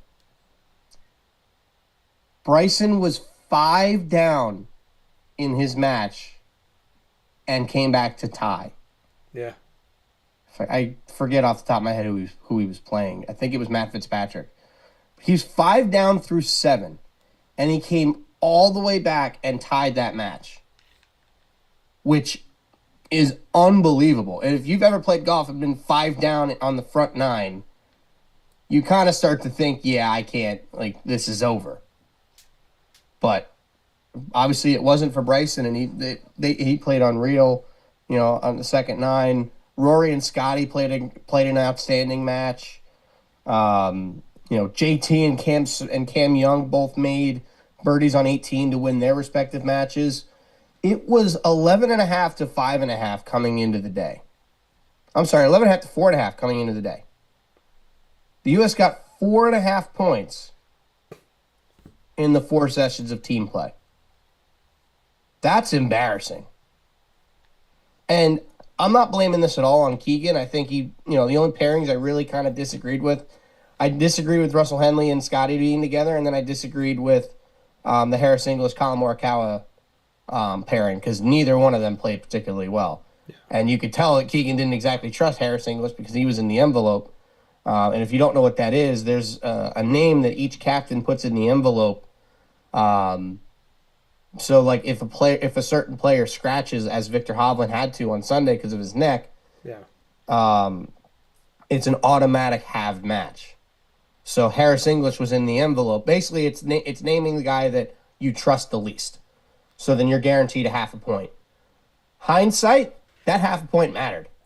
It really did, because anybody that's going to say, oh, well, the Europeans cleared it by a point, it didn't really matter. It did. The U.S. had a chance to hold on and come back and win. Now, granted, they needed to win all 5 matches that were still on the golf course, but they were leading in 3 of them, and 2 of them were all square. Yeah. Coming up to the final stretch of holes at Bethpage. So that half a point definitely made a difference, because once the Euros retained the cup, well, obviously it was over. You still want to win and save face a little bit, but you don't want to lose lose too bad, but you knew you couldn't win anymore. So it's I think that's a rule that they need to revisit and potentially change that rule. Now, obviously it sucks for the team that would have that player lose if they do change the rule where, it's an automatic loss in the match, but maybe you have an extra guy as a backup, or the captain can fill in, or one of your vice captains can fill in. Something like that would be good. But it was a great Sunday to watch at the Ryder Cup, and I'm looking forward to 2027. But I don't know how it might be a while before the U.S. wins another Ryder Cup. Yeah, and I know that's a frustration that people have, right? You have the expectation, and Europe wins it despite the comeback from the United States, and obviously good to see the comeback, to see the resiliency of a country that told a European place a long time ago that we're going to be our own thing. So it'll be interesting to see how things go forward from here, but good to see the resiliency of this nation. I think any example of that is good right now, to see a bunch of people come together in America and show that we will bend but not break. And getting into baseball. And Bethpage, by the way, too. Yeah. Sorry, real quick, 1 second. And Bethpage, by the way, was about as easy as that golf course has ever been set up. Yeah. The rough was short. The greens were easy. That was not typical Bethpage, where Bethpage is normally brutal. No. If you guys remember watching the U.S. Open at Oakmont, that's kind of what Bethpage is normally like.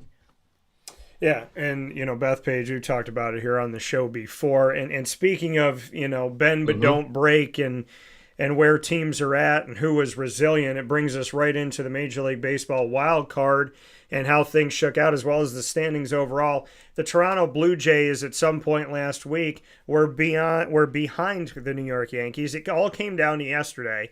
The Yankees had to win, and the Blue Jays had to lose. Well, the Blue Jays won, and so it didn't matter what the Yankees did, and the Blue Jays are the number 1 seed in the American League. Congratulations to them.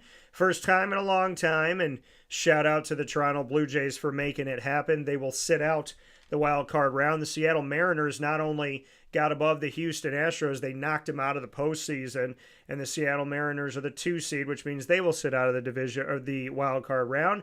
And the Cleveland Guardians and the Detroit Tigers made it, but the Guardians took that 3rd spot and won the division, won the AL Central. And so the irony is that we will have an all-divisional matchup in the wild card. The Guardians will face off against the Tigers 3 versus 6 respectively, and the Yankees will face off against the Red Sox 4 versus 5 respectively, but the Yankees being above them, good thing for the longtime rivals. On the other side of it, in the American... God, those will be rowdy. Yeah, those are going to be nuts. Sorry. And the Red Sox and the Yankees is going to be absolutely insane. By the way, the Guardians, to do what they've done and how far the Tigers have fallen. Tigers... listen, the fans got to be happy that they made it to the playoffs, but the Tigers did have the best record in baseball for a pace this season, and they did not finish with that. The Guardians 5 months. Yeah, the Guardians are surging right now, and that is going to be a dangerous matchup. I think the Tigers' last team you want to see is the Guardians right now, the team that just knocked you out of that first place spot. And with all due respect, the Tigers 5 of 6 in September. They lost 5 of 6 to them in September. Right. So that's definitely not something that you want to see, but we'll see how it shakes out, right? Because think about the Diamondbacks up against the Dodgers. The Dodgers had won the regular season, and the Diamondbacks beat them in the playoffs. Mm-hmm. So we shall see. The National League, the Milwaukee Brewers, best team in baseball, just shy of 100 wins, 97-65. Right behind them by 1 game, the Philadelphia Phillies. Both of those teams at 1 and 2 respectively will sit out the wild card round. The Dodgers, who were in third, stayed in third. They will face off against the Cincinnati Reds, and the Chicago Cubs and the Padres have been 4 and 5 for a while. They'll face each other in the wild card. Knocked out of the postseason, the New York Mets, the Arizona Diamondbacks, and a team that people counted out. Beyond the Mets, the Reds, and the Diamondbacks, the Giants actually finished above the Diamondbacks, even though the Diamondbacks did a good job against the Dodgers. But the San Diego Padres handled their business, and we see the Mets on the outside and the Diamondbacks on the outside, and the Reds, who were right behind the Mets, and then the Diamondbacks were behind the Mets, and then the Mets were tied with the Reds, and the Reds had made a place there. Then the Diamondbacks were a game above the Reds. The team that maybe was unsuspecting is the team that got in. Murph and I don't have either one of our teams in, as the Reds made the final wild card spot. So just some quick thoughts on Major League Baseball as we get set for the postseason. And of course, Murph and I will put our bracket together and send that out to you as well. For sure, yeah. As a Mets fan, this stings. Yeah. It does. It's one of those things where I honestly think this was more painful than 2007. And 07, like, you're coming off the year where you were just in the NLCS, and you were literally 1 inning away from going to the World Series, and then they lose, and then they lose the way they did to the Phillies in 2007. It seemed eerily similar. Obviously, they lost to the Marlins on the final day of the regular season there, and they lost to the Marlins on the final day of the regular season this year. But if you look at this from the Mets' perspective, or from a fan's perspective, it's the Marlins. Yeah. You should beat the Marlins. You should at least take 2 out of 3 from the Marlins. The Reds gifted you. They gifted you a loss to the Brewers. The Brewers had nothing to play for. Nothing to play for. Yeah. And they still beat the Reds. You took that last wild card spot and wrapped it up with a nice little bow on top and handed it to the Cincinnati Reds. Because you couldn't take care of your own business. You lose 2 out of 3 of the Nationals, and you lose 2 out of 3 of the Marlins in the last 2 weeks of the season. They did not deserve to be there. That team was complacent. That team was late. I don't want to say lazy, but it's probably the best word I could use to describe it without getting, without saying a word I'd regret. They didn't want it. I don't really know what else to say. Yeah. I sat here last Monday and told you they would not make the playoffs. Yeah, you did. And I hate that I'm right. I hate the fact that I'm right. And I stood by that all week long. I had multiple people that I'm friends with ask me what I thought. And I told them, like, I said at the beginning of the week, they weren't going to make the playoffs, and I'm going to stand by it. Yeah. I was like, I hope to God I'm wrong. Turns out I wasn't. Yeah.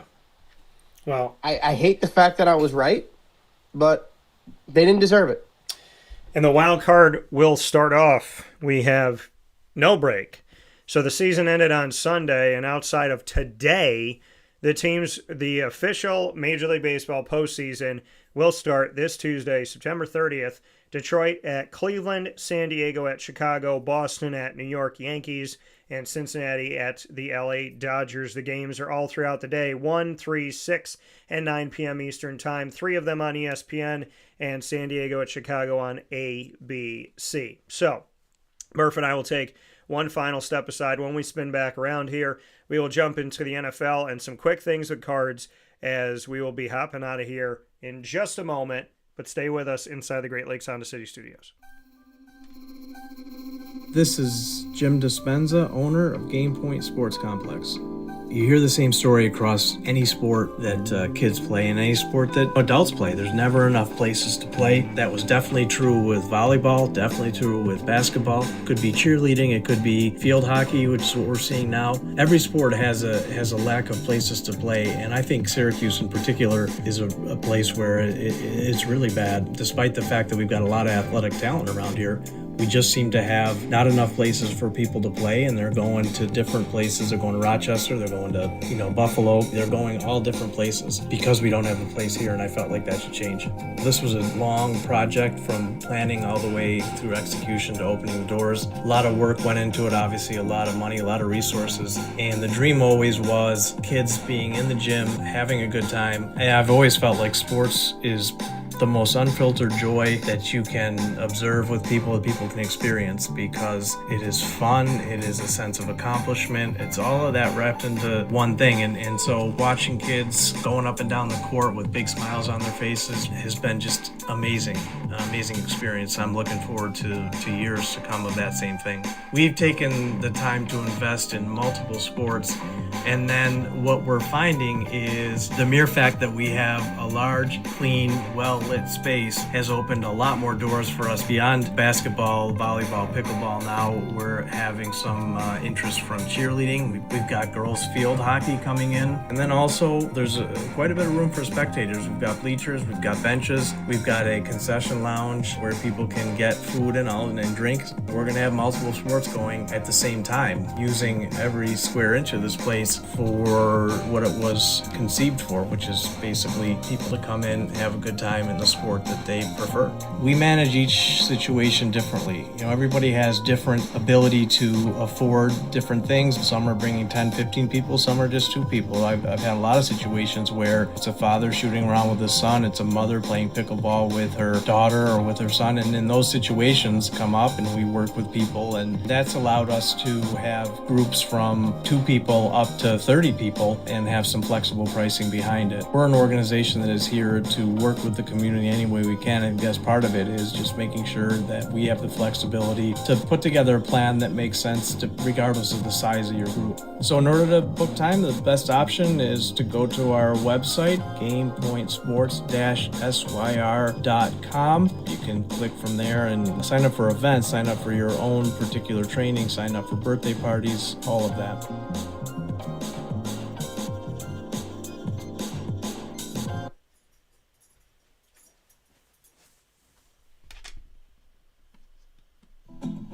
Here's a message from Renee from Bryan's Landing, located on 6523 East Seneca Turnpike in Jamesville, New York. Open Tuesdays and Wednesdays for dinner, Thursday through Saturday for lunch and dinner, and Sundays for brunch. It's a lot like the way that my mom and dad ran their restaurant. We have put in place a lot of people that are family to us, very similar to how my dad hired people that were family to him. And then the tradition I'm carrying on is a lot of the items that are on our menu are my dad's. And he taught our chefs how to recreate his dishes. So I think that Tommy McNerney, who our executive chef is, to him it is an art. And I think that when he does create a dish, it's not just about making the food taste delicious, what is definitely our priority, but it's an art to him, and it's almost like his canvas on a plate where he just wants the colors to look great, and people love it because he takes pride in that. And Bryan and I appreciate that. We want it to obviously look good and taste good. I will tell you, when we opened up, it was 6 weeks before COVID. And what was amazing was the community, our friends and family stepped up and everybody did takeout. Everybody supported us. Our hearts were just so filled. So to Brian and I, obviously our friends come all the time, and we just have repeat customers in Jamesville, and I think people going to our previous restaurant in Green Lakes are making the trip to come to Brian's Landing to support us. And I mean, I think we have great food and a great atmosphere. So it's very, very important to us. Head to Brian's Landing, located on 6523 East Seneca Turnpike in Jamesville, New York, where memories have become recipes that are now meals to share with you. Tuesdays and Wednesdays for dinner, Thursday through Saturday for lunch and dinner, and on Sundays for brunch. And be sure to come out for live music Friday, Saturday, and Sunday.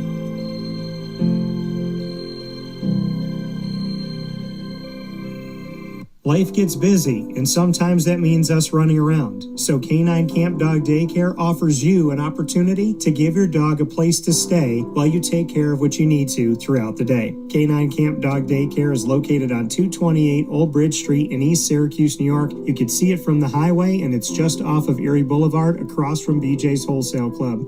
Call 315-437-7110. That's 315-437-7110 to schedule an appointment to bring your dog in and tour the facility. Appointments are Monday through Thursday after 6:30, where you and your dog can see everything that K9 Camp Dog Daycare has to offer, including a self-serve dog wash and a retail store filled with all of your dog's wants and needs, including food, treats, harnesses, leashes, and more, making K9 Camp Dog Daycare your one-stop shop for your furry loving friend. Right, Lily?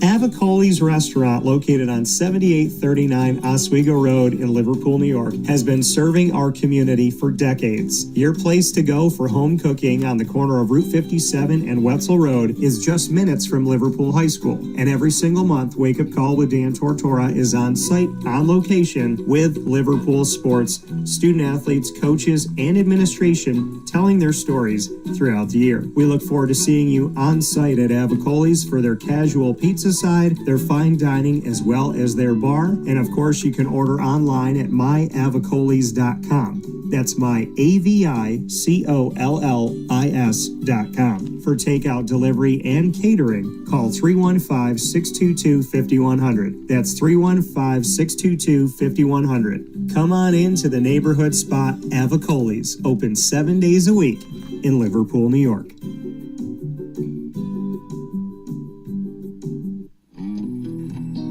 K9 Campground Dog Boarding is your home away from home for your furry loving friends. Open 7 days a week with drop-off and pickup times in the morning and later on in the day and early evening. K9 Campground Dog Boarding is the spot to trust with your dog for short and long-term stays. Call 315-299-4013 for more information. That's 315-299-4013, and go to k9campground.com as well. That's K9, ground.com, where you will find all of the information on their different cabins, which include the classic cabin, executive cabin, grand cabin, and luxury cabin. K9 Campground Dog Boarding, where your dog will have indoor and outdoor areas as well as their own private cabin for any size, any breed, as well as dogs with different needs. Dog parents and dogs alike choose K9 Campground Dog Boarding. Isn't that right, Lily?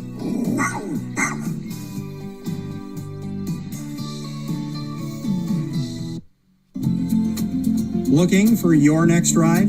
Look no further than Great Lakes Honda City, located on 7140 Henry Clay Boulevard in Liverpool, New York. Serving our community for decades, their new and pre-owned vast array of vehicles are available to you Monday through Saturday on site. To search from home, shop at GreatLakesHondaCity.com. Call 315-365-5576 to set up an appointment. That's 315-365-5576 for Great Lakes Honda City, 7140 Henry Clay Boulevard in Liverpool, New York. Great cars, great people, Great Lakes.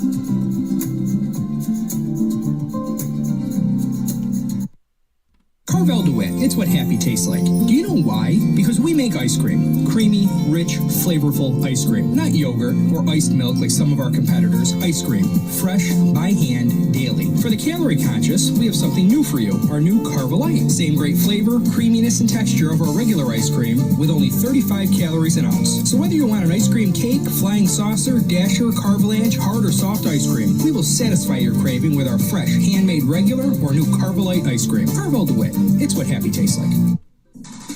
The Wildcat Sports Pub in Camillus, New York is located on 3680 Milton Avenue in the Home Depot Plaza. It is your family-friendly sports bar and restaurant.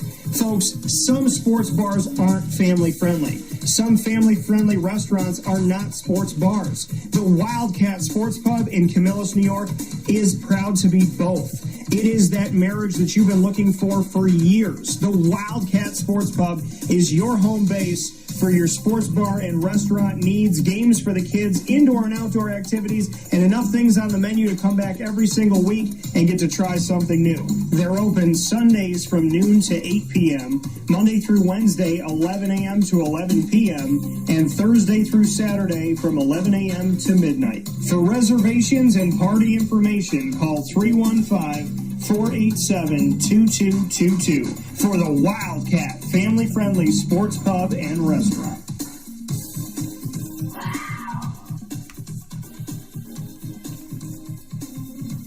GG Cards and Breaks. Like, comment, subscribe. GG Cards and Breaks coming to you on 639 Delmar Place in Syracuse, New York is your one-stop sports card and trading card shop. Head over to GG Cards and Breaks for their whole new display cases. So much more on display. If you didn't think it could get any better, every time you go into GG Cards and Breaks, they're constantly looking at what they can add, what they could do, and now they've had a complete redesign, and it looks even better than it did before. And I love GG Cards and Breaks before. So make sure you head out there today to see everything that they've done.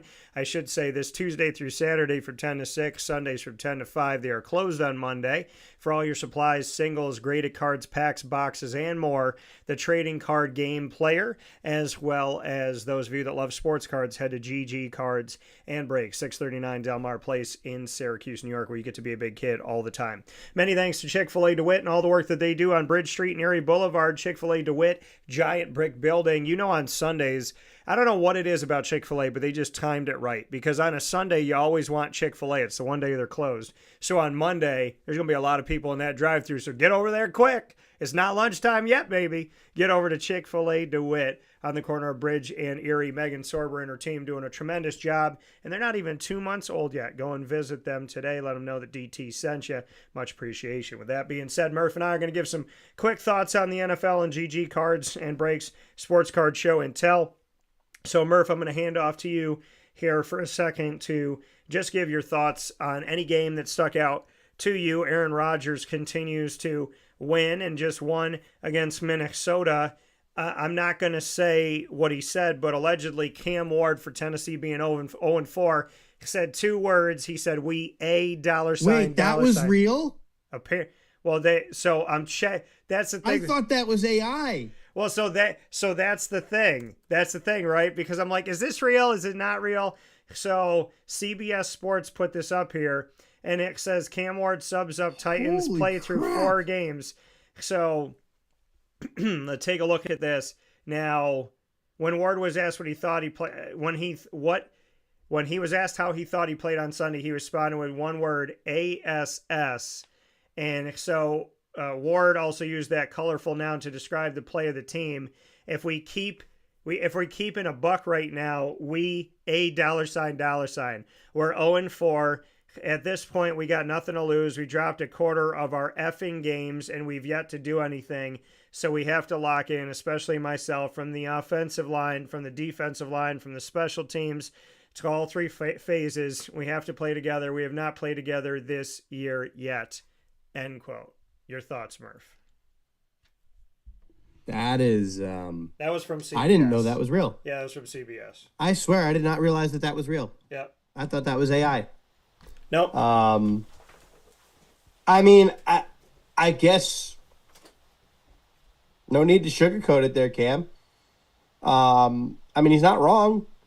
He's saying what we're all thinking. Maybe he's thinking it's a way to motivate the team. I don't know if that's the right way to do it, but who knows? But to answer your question from before, the game that stuck out to me was the Giants.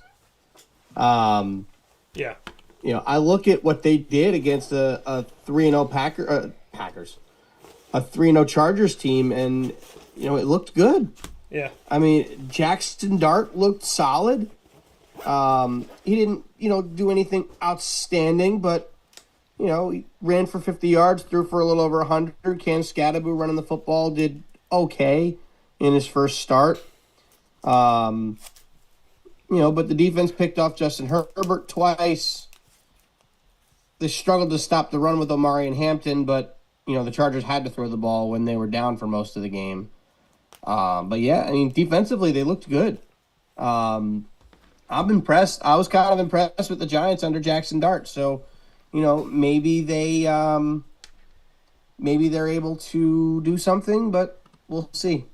That was probably the biggest game that stuck out for me, though. Yeah, for sure. That was the one that stuck out for me as well.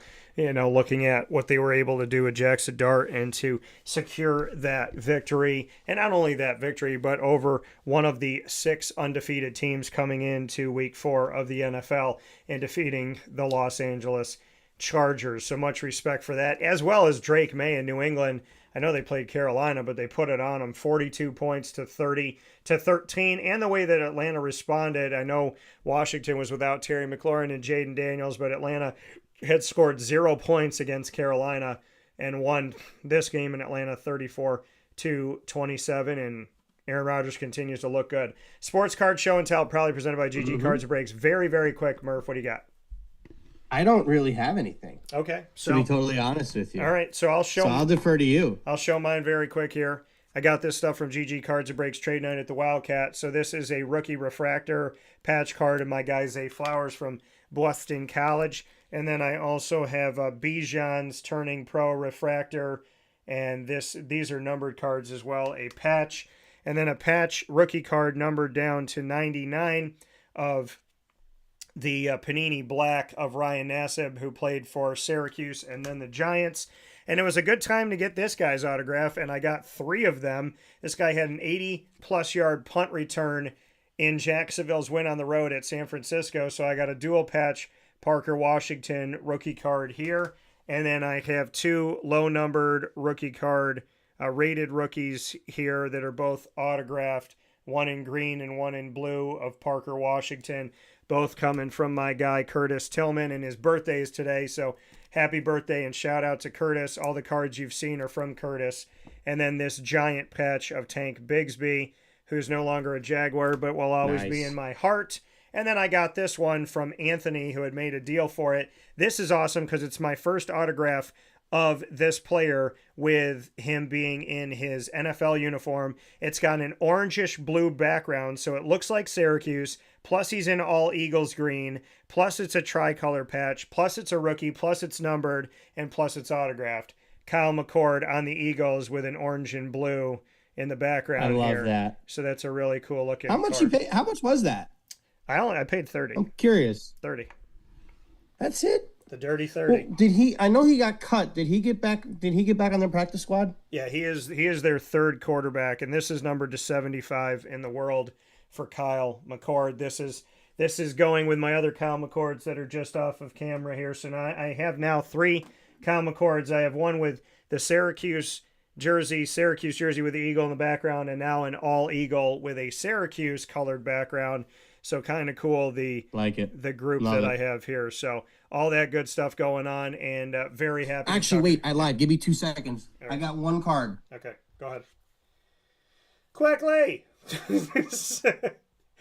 So, and Murph and I would stay with you like we normally do longer, but I got to get over to I talked about this last week. I'm going to be quick. Yeah. How sick is that?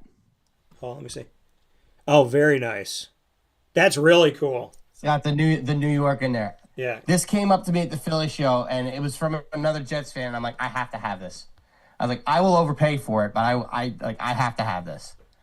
Made a deal with them and got to take it home, and This is now officially one of my favorite cards in my collection, and it was under $100 too. That's the cool thing. Yeah. Well, that's really, really cool, and I know it's going in your PC. So for DT and Murphy here on Wake Up Call with Dan Tortora, Murph, as always, I appreciate you, and we'll talk with you soon. Sounds good, my friend. I'm gonna work on that NCAA thing with the American and the Big Ten, and I'll let you know how that goes. Yeah, I'm sure that the ratings will skew toward the Big Ten for sure. But we'll talk about. I have no bias towards it in this. I'm just gonna see how the game does it. Yeah. Well, I can tell you they're probably gonna go Big Ten. But I appreciate you as always. It's always good to talk with you. You too, buddy. All right, take care, brother.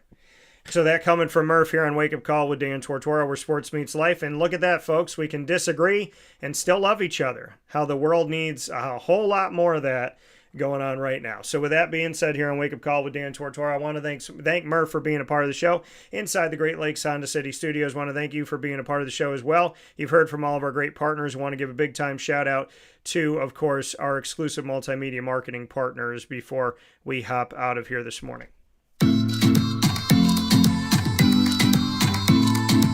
Much love to Brian and Stratton College of Syracuse. The Bobcat Buzz comes to you every single month. Student athletes, coaches, administration, and alumni. Go to youtube.com/wakeupcalldt. Click subscribe, hit the notification bell, and find our BSC Syracuse playlist. The Bobcats are also on wakeupcalldt.com's homepage and underneath the exclusive partners tab for more information. Go to syracuse.bscbobcats.com and go Bobcats.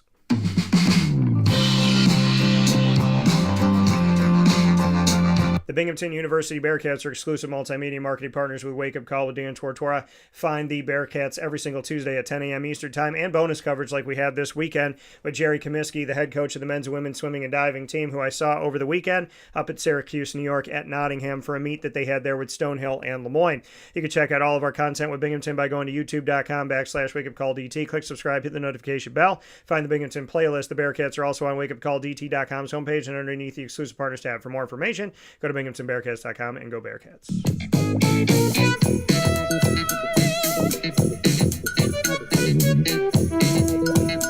The Onondaga Community College Lasers are on Wake Up Call with Dan Tortora. Exclusive multimedia marketing partnership with Onondaga Community College has them every other Wednesday, which includes this Wednesday, October 1st at 9 a.m. Eastern Time in the Laser Lounge. You can find all of our content with OCC, Under Promise, Over Deliver, as we already have a bunch of opportunities for you to hear from them on youtube.com/wakeupcalldt. Click subscribe, hit the notification bell, and find the OCC playlist. The Lasers are also on wakeupcalldt.com's homepage and underneath the exclusive partners tab for more information. Go to onondagalazers.com and go Lasers. With that being said, here on Wake Up Call with Dan Tortora, thanks to Brendan, thanks to you, thanks to everybody for being a part of the show. Great Lakes Honda City Studios, Facebook at Wake Up Call DT, X at Call DT, Instagram at Wake Up Call _DT. God bless. No stress. Do your best. And I'm heading off to OCC. We'll talk with you soon. Be safe. Be good.